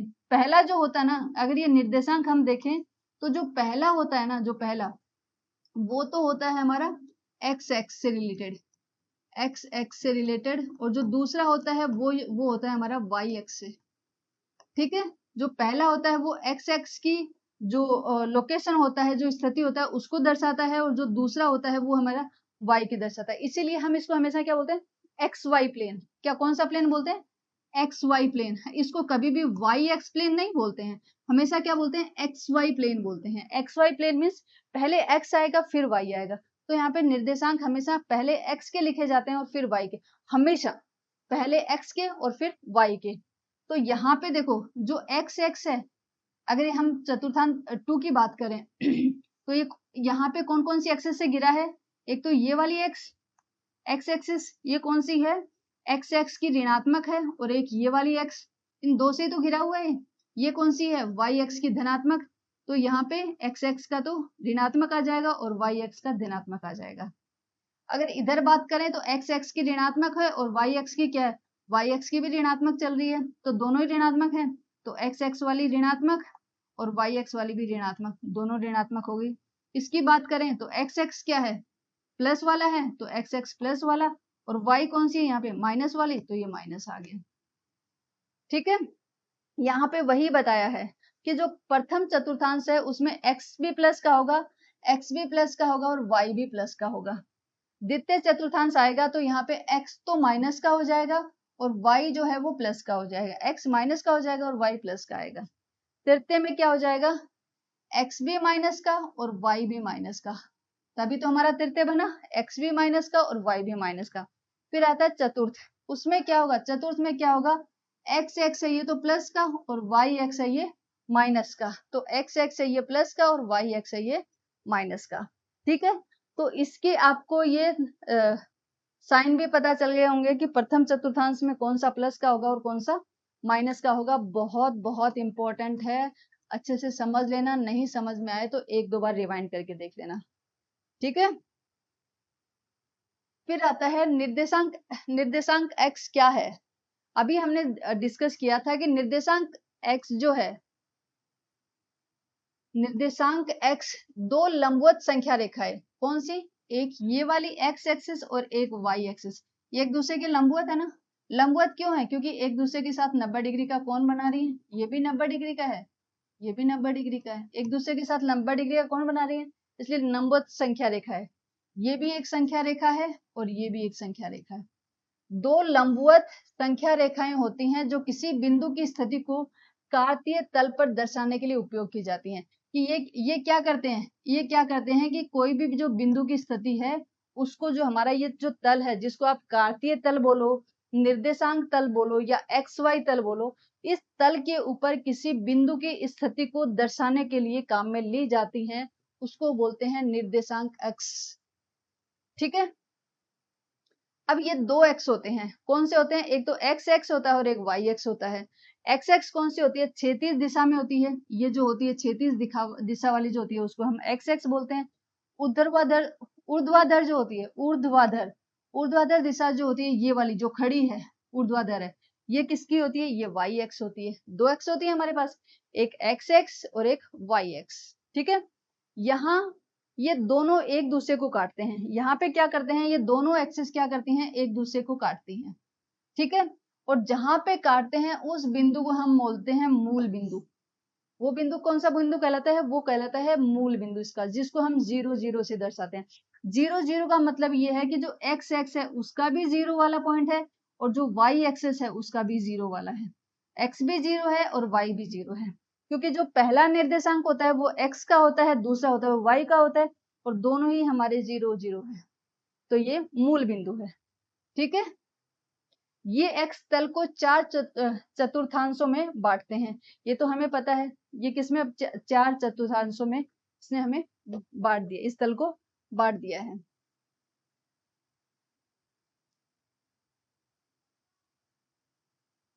ओके, यहाँ पे देखो, ये एक ग्राफ पेपर दिया हुआ है। ये ग्राफ का पेपर दिया हुआ है जो आपको क्लास में होमवर्क, क्लास में काम करने के लिए इसी टाइप का ग्राफ का पेपर दिया जाएगा। थोड़ा सा क्लियर नहीं है, मैंने पिक्चर क्लियर लेने की ट्राई की थी बट इतना अच्छे से क्लियर नहीं हुआ है। तो देखो, ये हमारी एक्स एक्सिस है, जिसको हमने एक्स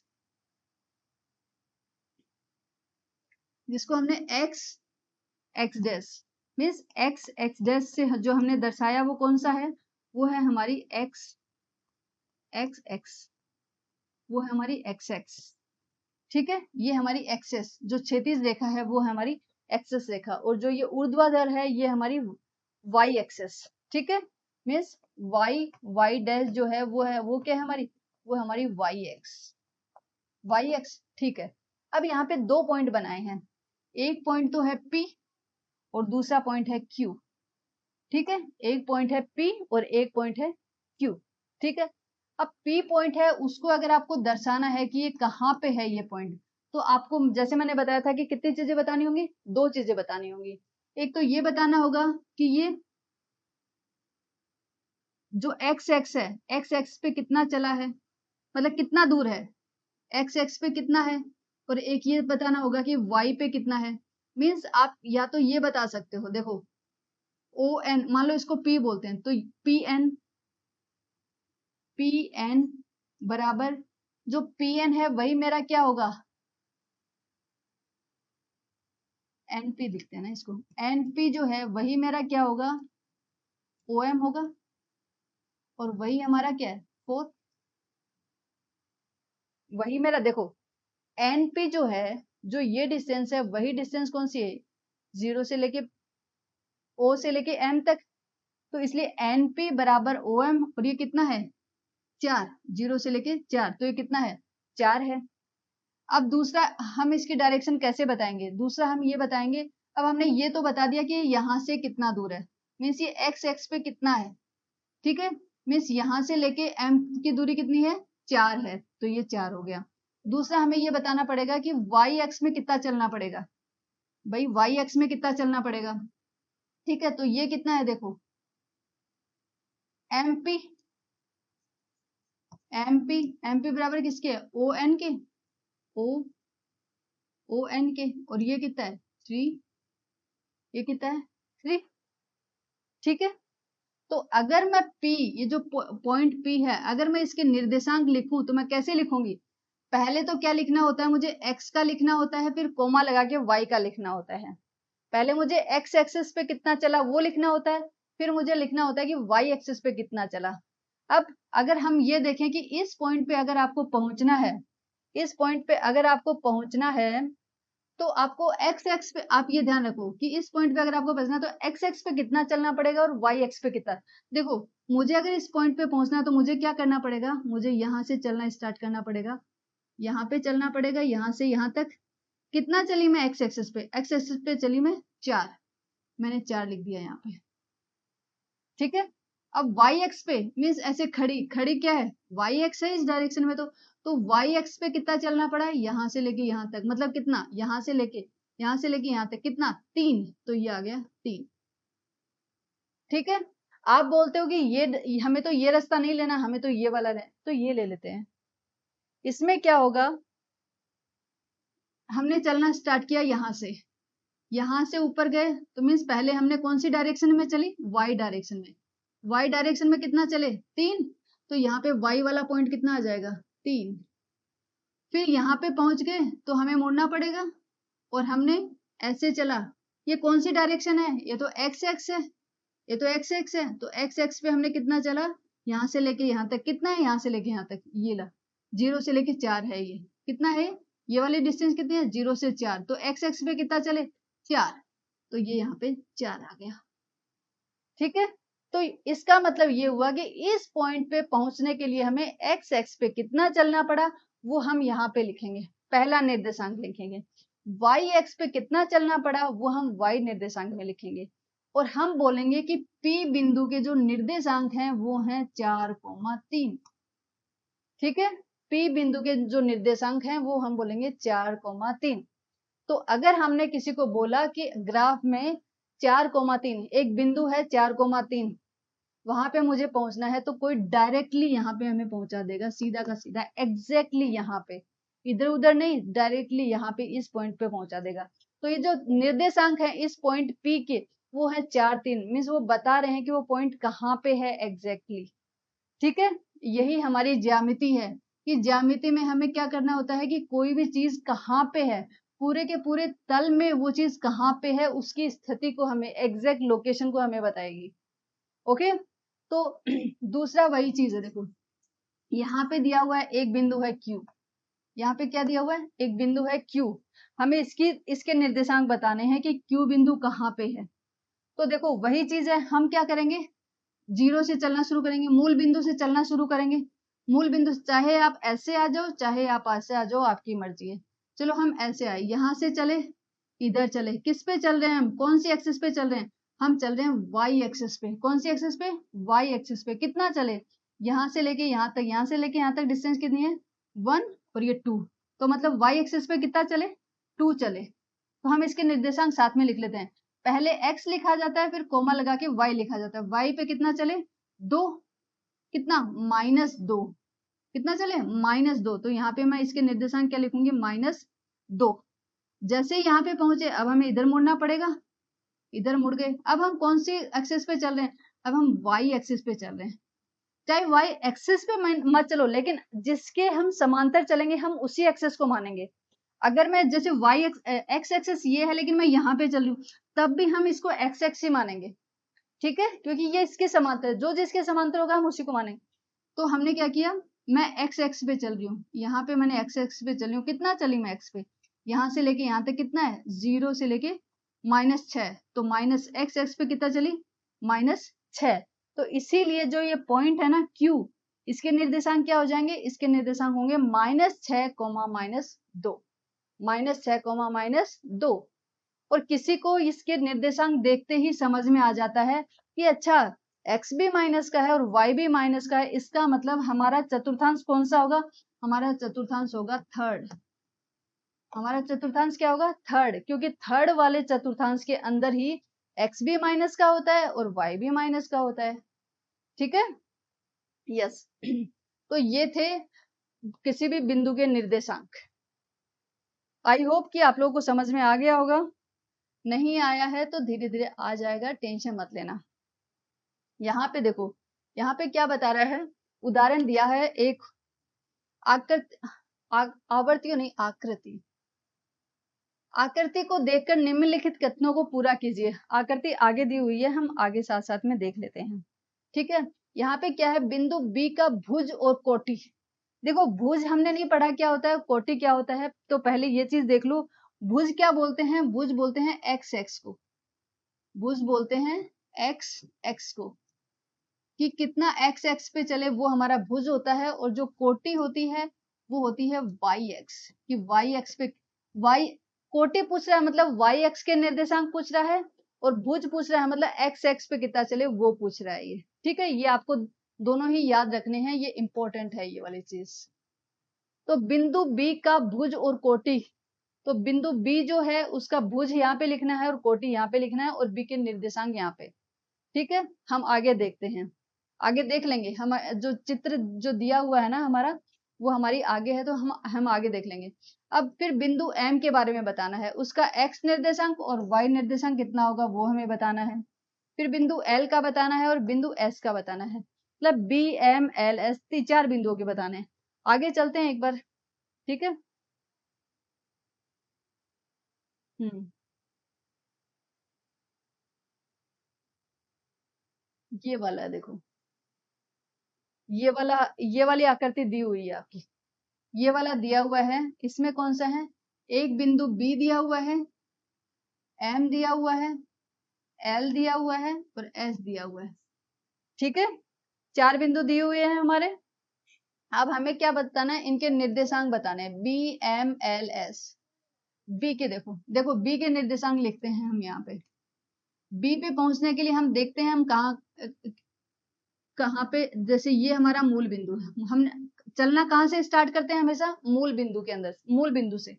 हमने मूल बिंदु से चलना स्टार्ट किया, इधर चलते रहे, किस पे चल रहे हैं, एक्स एक्सिस पे चल रहे हैं। ठीक है, एक्स एक्सिस पे चल रहे हैं, कितना चले, 4, कितना चले 4, तो यहाँ पे एक्स पे लिख दूंगी मैं 4, लिख दिया। अब यहाँ से ऊपर चलना पड़ेगा हमें, ऊपर चलेंगे तो ऊपर चल रहे हैं, तो अभी कौन सी डायरेक्शन में चल रहे हैं, वाई डायरेक्शन में, वाई एक्स पे चल रहे हैं, वाई डायरेक्शन में मतलब वाई एक्स पे चल रहे हैं हम लोग। ठीक है, तो ये वाई डायरेक्शन में चल रहे हैं, कितना चले, 0 से लेके यहाँ तक, यहाँ से लेके यहाँ तक, ये कितना है यहाँ से यहाँ तक, इधर देख लेते हैं, ओ 0 से चले 3 तक, तो ये कितना हो गया, 3 हो गया ये। ठीक है, ये डिस्टेंस कितनी है, 3। तो x का 4 चले, y पे कितना चले, 3, y पे चले 3, तो जो बिंदु B है उसके निर्देशांक क्या आ गए, 4 और 3, 4 और 3। ठीक है, अगर अब इसमें से कोई आपसे पूछे कि x के निर्देशांक कितने हैं, x के निर्देशांक कितने हैं, तो x का निर्देशांक है 4, और अगर कोई पूछे कि y का निर्देशांक कितना है, तो y का निर्देशांक है 3। ठीक है, अब ऐसे ही अगर L बिंदु के पूछें, L बिंदु पे के निर्देशांक कितने होंगे वो बताओ, तो निर्देशांक में ब्रैकेट में लिखते हैं, बीच में कॉमा आता है, पहले x का निर्देशांक लिखेंगे फिर y का लिखेंगे। चलो मूल बिंदु से चलना स्टार्ट करते हैं, नीचे चले, कौन सी डायरेक्शन में चल रहे हैं, y डायरेक्शन में, y का कौन सा है, माइनस y में, कितना चले, 0 से लेके -4 तक, यहाँ पे कितना है -4, -4 चले, लेकिन कौन से पे, y पे, तो y तो हमेशा आगे वाले में लिखा जाता है, तो -4 लिख दिया हमने, -4 चले ना, 0 से -4, तो -4 लिख दिया। फिर यहाँ से कितना चले, यहाँ से इस डायरेक्शन में चलना पड़ेगा क्योंकि हमें तो L पे पहुंचना है, तो ये डायरेक्शन कौन सी है, किसके समांतर है, x के समांतर है, तो हम x का देखेंगे, कितना चले, यहाँ से यहाँ तक की दूरी कितनी है, चलो ऊपर देखते हैं, 0 से -5, मीन्स यहाँ से यहाँ तक कितना है, 0 से -5, मतलब हम x पे कितना चले, -5 चले, -5, तो L पे क्या हो जाएगा, L के निर्देशांक क्या हो जाएंगे, -5 और कोमा -4, -5 कोमा -4, और ये हमें साफ दिखाई दे रहा है कि ये कौन से चतुर्थांश में, थर्ड चतुर्थांश में, इसीलिए x भी माइनस का है और y भी माइनस का है।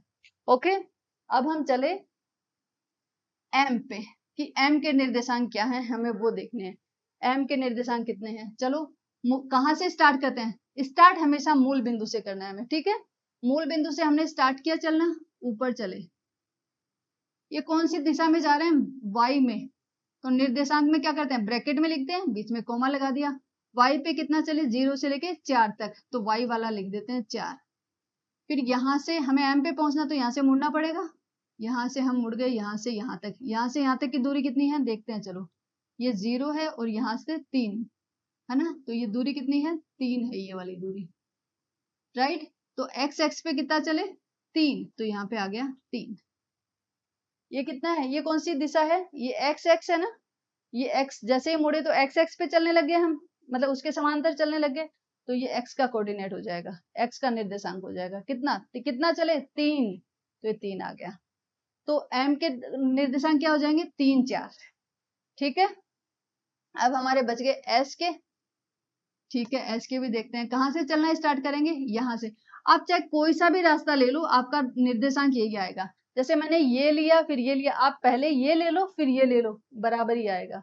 मैंने इसका ये लिया, आप ये ले लो और ये ले लो, सेम ही निर्देशांक आएंगे, कुछ चेंज नहीं होगा। ठीक है, अब जैसे एस है, एस का हमें लिखना है, तो चलो ये वाला लेते हैं, यहाँ से मूल बिंदु से चलना स्टार्ट किया, इधर चलिए, कौन सी एक्स पे चल रहे हैं, एक्स एक्स पे। ठीक है, तो निर्देशांक में कौन सा लिखा जाएगा, एक्स एक्स, एक्स वाला, कितना चले, 3 चले, तो एक्स पे आ जाएगा 3। फिर नीचे मुड़ना पड़ेगा, अभी हम वाई पे चल रहे हैं भाई, कितना चले, 0 से -4 तक, यहाँ से इतनी दूरी कितनी है, -4, तो -4 लिख दिया, तो एस के निर्देशांक कितना हो जाएंगे 3, -4। ठीक है, 3, -4।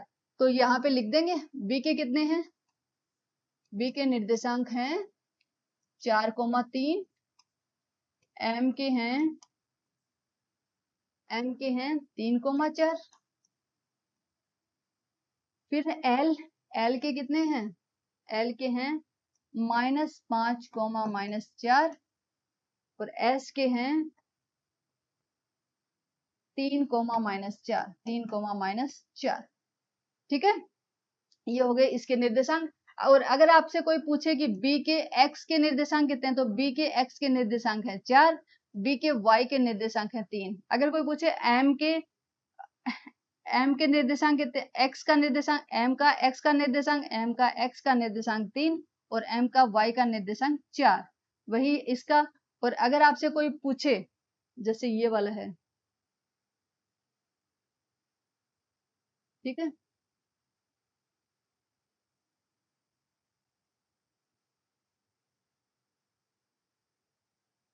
ये वाला है बिंदु बी का भुज और कोटि। भुज मतलब ये क्या पूछ रहा है, भुज का मतलब है ये क्या पूछ रहा है, एक्स एक्स पूछ रहा है, एक्स एक्स, एक्स का निर्देशांक कितना है। कोटि मतलब ये क्या पूछ रहा है, वाई का निर्देशांक कितना है।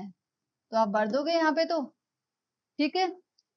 एक्स एक्स बी का हमारा कितना आया था, 1 मिनट रुको मैं देख के भर देती हूँ। बी का हमारा कितना था, बी का था हमारा 4, 3, इधर 4 चले फिर 3, तो ये बी का निर्देशांक क्या था हमारा, बी का निर्देशांक था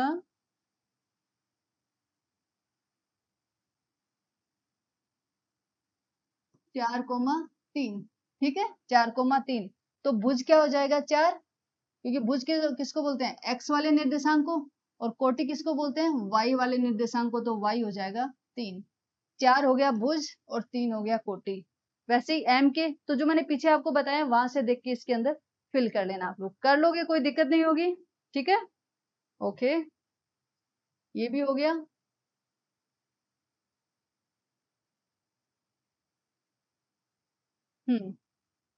यहाँ पे क्या बोल रहे हैं,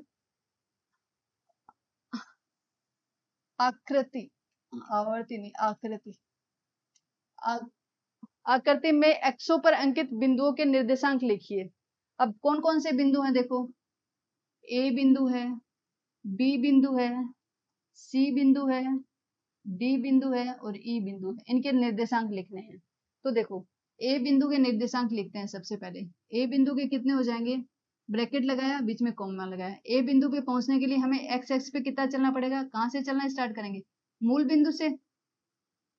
आप देखो एक चीज और मैं आपको बताऊं डायरेक्ट के लिए, नहीं पहले निर्देशांक लिखते हैं उसके बाद बताती हूँ। मूल बिंदु से मैंने चलना स्टार्ट किया, कितना चली कि मैं 1 पे पहुंच जाऊं, ए पे चली, मैं यहाँ तक चलना पड़ेगा, मीन्स 0 से लेके मुझे 4 तक चलना पड़ेगा। कौन सी दिशा में चली हूँ, एक्स वाले में, तो एक्स में कितना चलना पड़ा मुझे 4, तो एक्स का निर्देशांक आ जाएगा 4। ए पे पहुंच गई ना, तो वाई कुछ चलना पड़ा मुझे, वाई नहीं चलना पड़ा, तो वाई 0 आ जाएगा, वाई तो मुझे चलना ही नहीं पड़ा, इसलिए क्या आ जाएगा 0 आ जाएगा। वैसे ही अगर हम ए के निर्देशांक लिखें, ए के निर्देशांक लिखें, तो ए के निर्देशांक कितने आ जाएंगे, देखो ये है, जैसे जो y जो 3 ई है, ई जो है ये 1 नहीं है, 1 से थोड़ा पहले यहाँ पे आया हुआ है, कहाँ पे, यहाँ पे आया हुआ है, और इसका दिया हुआ है 2/3, इसका कितना दिया हुआ है 2/3, यहाँ की जो, यहाँ से लेके यहाँ तक की जो दूरी है वो दी हुई है इन्होंने 2/3। तो हमें अगर ई के निर्देशांक लिखने हैं, तो मैंने क्या किया, मूल बिंदु से चलना स्टार्ट किया, इस पे यहाँ से यहाँ तक चली, ई बिंदु आ गया, तो कौन से पे चल रही हूँ, एक्स एक्स पे चल रही हूँ, तो निर्देशांक कौन सा लिखा जाएगा, एक्स का, कितना, यहाँ से यहाँ के तक की दूरी कितनी है 2/3, तो 2/3 लिखा गया। पहुंचने के लिए वाई पे चलना पड़ा, नहीं, तो वाई मेरा 0 आ गया, तो ई के निर्देशांक कितना आ गया 2/3, 0। ठीक है, वैसे ही अगर मुझे बी के लिखने हैं, तो बी में क्या होना, यहाँ से मुझे यहाँ तक चलना पड़ेगा मूल बिंदु से, कौन सी डायरेक्शन में चल रही हूँ, वाई डायरेक्शन में, वाई में कितना चलना पड़ा 3, वाई में कितना 3, एक्स पे चलना पड़ा क्या, नहीं, मैं तो पहुंच गई, तो एक्स 0 आ जाएगा। ठीक है, वैसे ही अगर मुझे सी के निर्देशांक लिखने हैं, तो कहां से, मूल बिंदु से चलना पड़ेगा। चलो कौन सी दिशा में चल रही हूँ, -x में, मतलब एक्स में चल रही हो ना, तो एक्स के निर्देशांक आएंगे कितना, 0 से लेके -5 तक। तो किसके, एक्स के आए कितने, -5। वाई पे चलना पड़ा नहीं, तो वाई 0 आ गया। ठीक है, अभी डी बच गया, जैसे डी का लिखते हैं, तो डी के लिए क्या, मूल बिंदु से चलूंगी, कौन सी में, वाई पे चल रही हूँ, तो वाई पे कितना, -4, तो वाई का लिख दूंगी मैं -4। एक्स पे चलना पड़ा क्या, नहीं, तो वो एक्स 0 आ जाएगा। ठीक है, तो ये मैंने जितने भी बिंदु थे सबके निर्देशांक लिख दिए। लेकिन आप लोग एक चीज नोटिस करोगे, जब भी हम एक्स एक्स पे कोई भी बिंदु आता है, जैसे ये है हमारी एक्स एक्स, ये क्षैतिज रेखा, इस पे कौन कौन से बिंदु है, सी बिंदु है, ई बिंदु है और ए बिंदु है। एक्स एक्स के ऊपर है ये, ठीक है, इनके ऊपर है, तो इनके ऊपर जब भी कोई बिंदु होता है तो वहां पे y तो 0 आएगा, क्योंकि वो तो एक्स एक्स के ऊपर ही है, तो y तो चलना ही नहीं पड़ेगा। इसलिए एक्स एक्स के ऊपर हमेशा y 0 होता है, और y एक्स के, तो इसीलिए देखो ये जो 3 बिंदु हैं, इसमें आप देखोगे इसका भी y 0, इसका भी y 0, इसका भी y 0। ठीक है, वैसे ही अगर हम y एक्सिस पे देखें, अगर y एक्स के ऊपर कोई बिंदु आएगा तो वहां पे जो x का निर्देशांक है वो हमेशा 0 होगा। तो जैसे y एक्स पे 2 बिंदु आ रहे हैं, एक तो b आ रहा है और एक d आ रहा है, तो इसमें देखो x 0 है, इसमें भी x 0 है, क्योंकि y एक्स के ऊपर सभी x के निर्देशांक 0 होते हैं, और x एक्सिस के ऊपर सभी y निर्देशांक 0 होते हैं। ठीक है, समझ में आ गया होगा, एक बार देख लेना इसको अच्छे से, अच्छा है ये वाला क्वेश्चन। हम्म,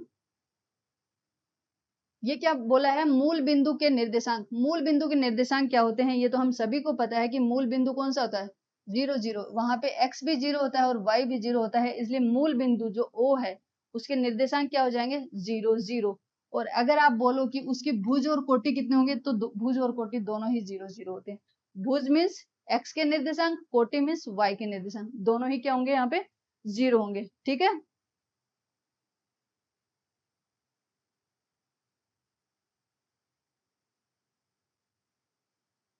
ये हम पहले ही कर चुके हैं।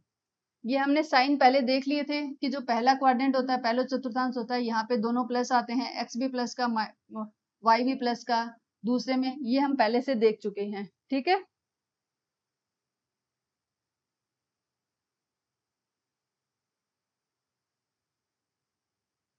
ये भी हम पहले देख चुके हैं।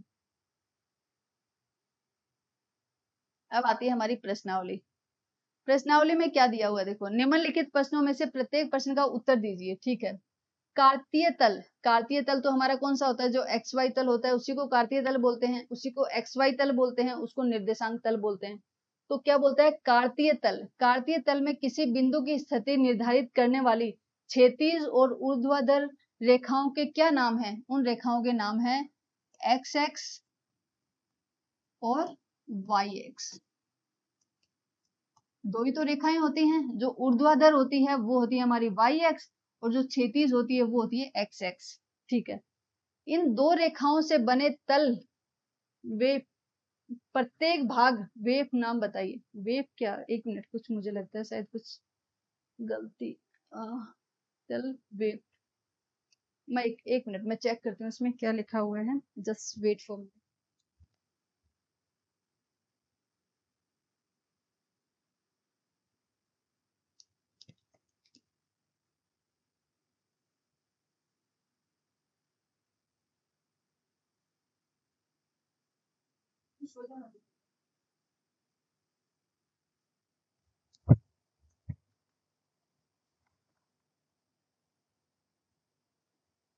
ये जो होता है हमारा, ये है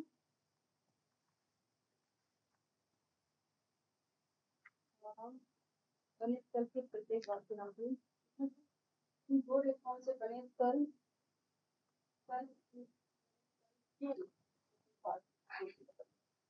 अच्छा,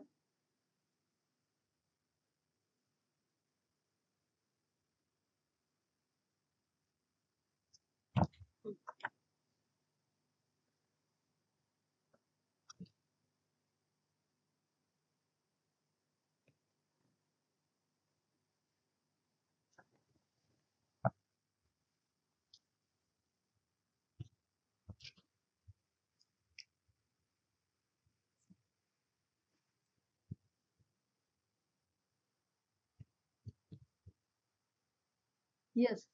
तो यहाँ पे हमें क्या करना है, इन दो रेखाओं से बने तल के, वेव नहीं है, ये मेरा मिस प्रिंटिंग हो गया है, तल के, ये क्या है, तल के, तल के प्रत्येक भाग के नाम बताइए। ठीक है, तो इसमें कौन से तल बन रहे, देखो यही तो है, यही है, ये हमारा y एक्सिस और ये हमारा x एक्सिस। तो इसमें जो प्रत्येक जो तल बनता है वो कौन सा हो जाएगा, उसको हम क्या बोलते हैं, चतुर्थांश बोलते हैं, चतुर्थांश, चतुर्थांश बोलते हैं उसको, चतुर्थांश 1, चतुर्थांश 2, चतुर्थांश 3, चतुर्थांश 4, है ना। या फिर आप बोल सकते हो एक्स एक्स, एक्स एक्स और वाई एक्स। ठीक है, एक्स एक्स, वाई एक्स और चतुर्थांश, यही तो है। इन दो रेखाओं से बने तल के प्रत्येक भाग के तल के प्रत्येक भाग, तो ये हो गया, ये पूरा का पूरा तो एक तल था, इसका एक 4 भाग बन गए, चतुर्थांश 1, चतुर्थांश 2, चतुर्थांश 3 और चतुर्थांश 4। ठीक है, ये 4 बन गए। उस बिंदु का नाम बताइए जहां से ये दो रेखाएं प्रतिच्छेदित होती हैं। तो ये दोनों रेखाएं कहाँ प्रतिच्छेदित होती हैं, इस बिंदु पे प्रतिच्छेदित होती हैं, और इसके निर्देशांक हैं 0 0, और इसका नाम है मूल बिंदु, मूल बिंदु, मूल बिंदु, इसको बोलते हैं हम मूल बिंदु। ठीक है, तो ये थी हमारी एक्सरसाइज। अब हम आगे चलते हैं, सेकंड वाला, यस, ये हमारा लास्ट है। ठीक है, आवर्ती नहीं, आकृति,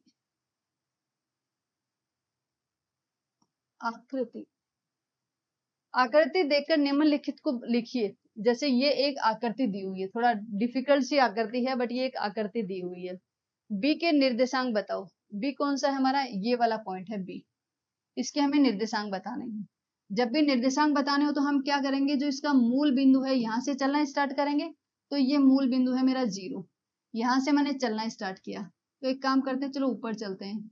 ये कौन सी डायरेक्शन में जा रहे हैं, वाई वाले में, तो इसके निर्देशांक ब्रैकेट में लिखेंगे, बीच में कॉमा आएगा।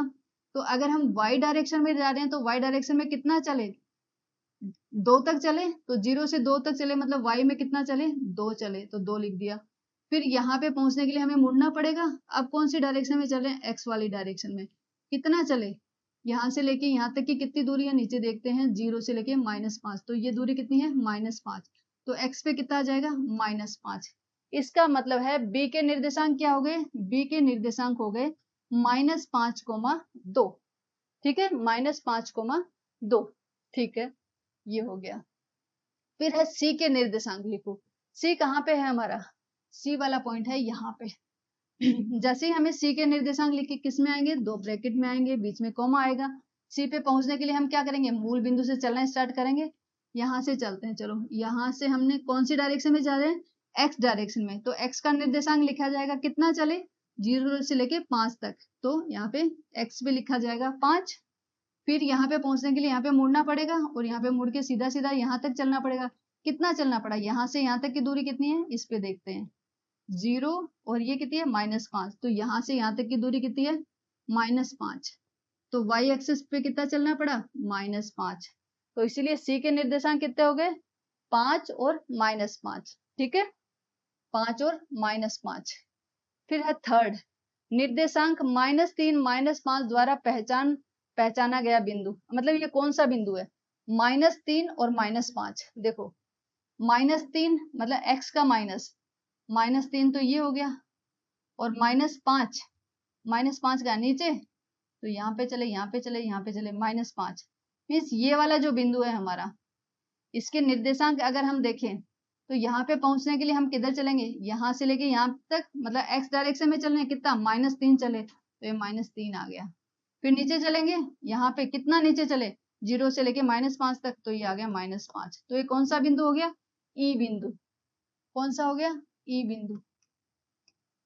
ठीक है, आगे है निर्देशांक 2 -4 द्वारा पहचाना गया बिंदु, कितना, 2, मतलब एक्स पे तो हमें 2 चलना है, और वाई पे हमें -4 चलना है।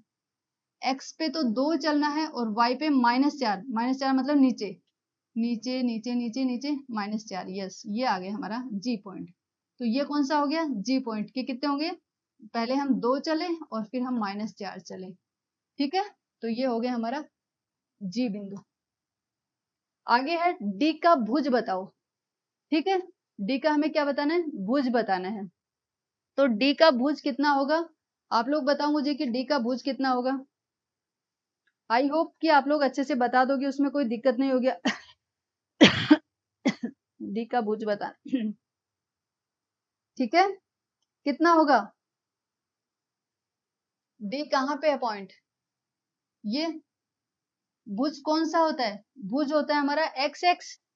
भुज क्या होता है, जो एक्स एक्स का जो निर्देशांक होता है वो होता है। और कोटि क्या होता है, कोटि हमारा वाई एक्स का निर्देशांक होता है, ठीक है। ये हम पहले बहुत अच्छे से डिस्कस कर चुके हैं। तो डी का एक्स एक्स का कितना है, देखो डी कहाँ पे है हमारा, डी वाला पॉइंट, वेर इज डी, ये रहा डी हमारा, ठीक है। इसका इसके निर्देशांक निकालते हैं, चलो डी के। यहां से मूल बिंदु से चले, एक्स पे कितना चलना पड़ा 6, वाई पे कितना चलना पड़ा, यहां से लेके 2, वाई पे चलना पड़ा 2। तो इसका भुज कितना हो गया, भुज हो गया 6 और कोटि हो गई 2। कोटि कितनी हो गई 2, भुज ही पूछा है तो भुज कितना हो गया इसका, डी का भुज हो गया 6, ठीक है। बिंदु एच के, बिंदु एच की कोटि पूछी है, बिंदु एच पूछा है, पहले इसके निर्देशांक निकाल लेते हैं। यहां से चलेंगे एक्स पे, सॉरी वाई पे कितना चलना पड़ा -3, -3 आ गया। फिर इधर यहाँ पे एच पे पूछे कितना चलना पड़ा, 0 से -5, 0 से -5 चलना पड़ा, तो ये -5 आ गया। तो इसके निर्देशांक कितना आ गए, -5 और -3, तो इसकी कोटि कितनी हो गई, कोटि है इसकी -3, तो ये कितना हो गया -3, ठीक है। बिंदु एल के निर्देशांक, एल बिंदु कौन सा है, एल बिंदु, where is L, G M B M E G C L, ये रहा एल बिंदु, ठीक है। एल बिंदु के निर्देशांक पूछे हैं, तो एल बिंदु देखो, एल बिंदु पे पहुंचने के लिए हम क्या करना है, मूल बिंदु से चलना पड़ेगा सीधा सीधा सीधा सीधा, कौन सी डायरेक्शन में, वाई डायरेक्शन में। कितना चलना पड़ा 5, वाई डायरेक्शन में 5 लिख दिया। एक्स पे चलना पड़ा क्या, नहीं, तो एक्स को 0 लिख देते हैं। तो एल के निर्देशांक क्या आ गए, एल के निर्देशांक आ गए 0 5, ठीक है, 0 और 5। अब है बिंदु एम, एम कौन सा है, ये रहा हमारा एम बिंदु, ठीक है। इसमें मूल बिंदु से चलना है, चलेंगे मूल बिंदु से कितना चले, मूल बिंदु से हम चले -3, किस डायरेक्शन में, एक्स में, तो एक्स में आ जाएगा -3। वाई पे चले क्या, वाई पे तो चलना ही नहीं पड़ा, तो वाई आ जाएगा 0। तो इसके निर्देशांक कितने हो जाएंगे, -3 और 0, ठीक है। तो ये हमारा हो गया क्वेश्चन नंबर 2। अब हम चलते हैं आगे वाले, ओके। तो ये थी हमारी प्रश्नावली 2.1, सॉरी प्रश्नावली 3.1 और 3.2, ये 2 ही प्रश्नावली थी इसके अंदर, ये दोनों हमने कंप्लीट कर ली हैं। अब एक आगे वाला लेक्चर डाल दूंगी, उसमें सारांश का जो भी हमने अभी तक पढ़ा है उसके सारांश का 5 या 7 मिनट का वीडियो होगा, तो उसका मैं एक स्लाइड और एक वीडियो अलग से डाल दूंगी, जिससे आपको एग्जाम में जाने से पहले अगर आप कभी रिवाइज करना चाहो तो आप उस टाइम पे रिवाइज कर सकते हो। Thank you. और आप लोगों को मेरा चैनल कैसा लगता है, आप लोग मुझे कमेंट करके बता सकते हैं, और अपने दोस्तों के साथ शेयर भी करें। Thank you.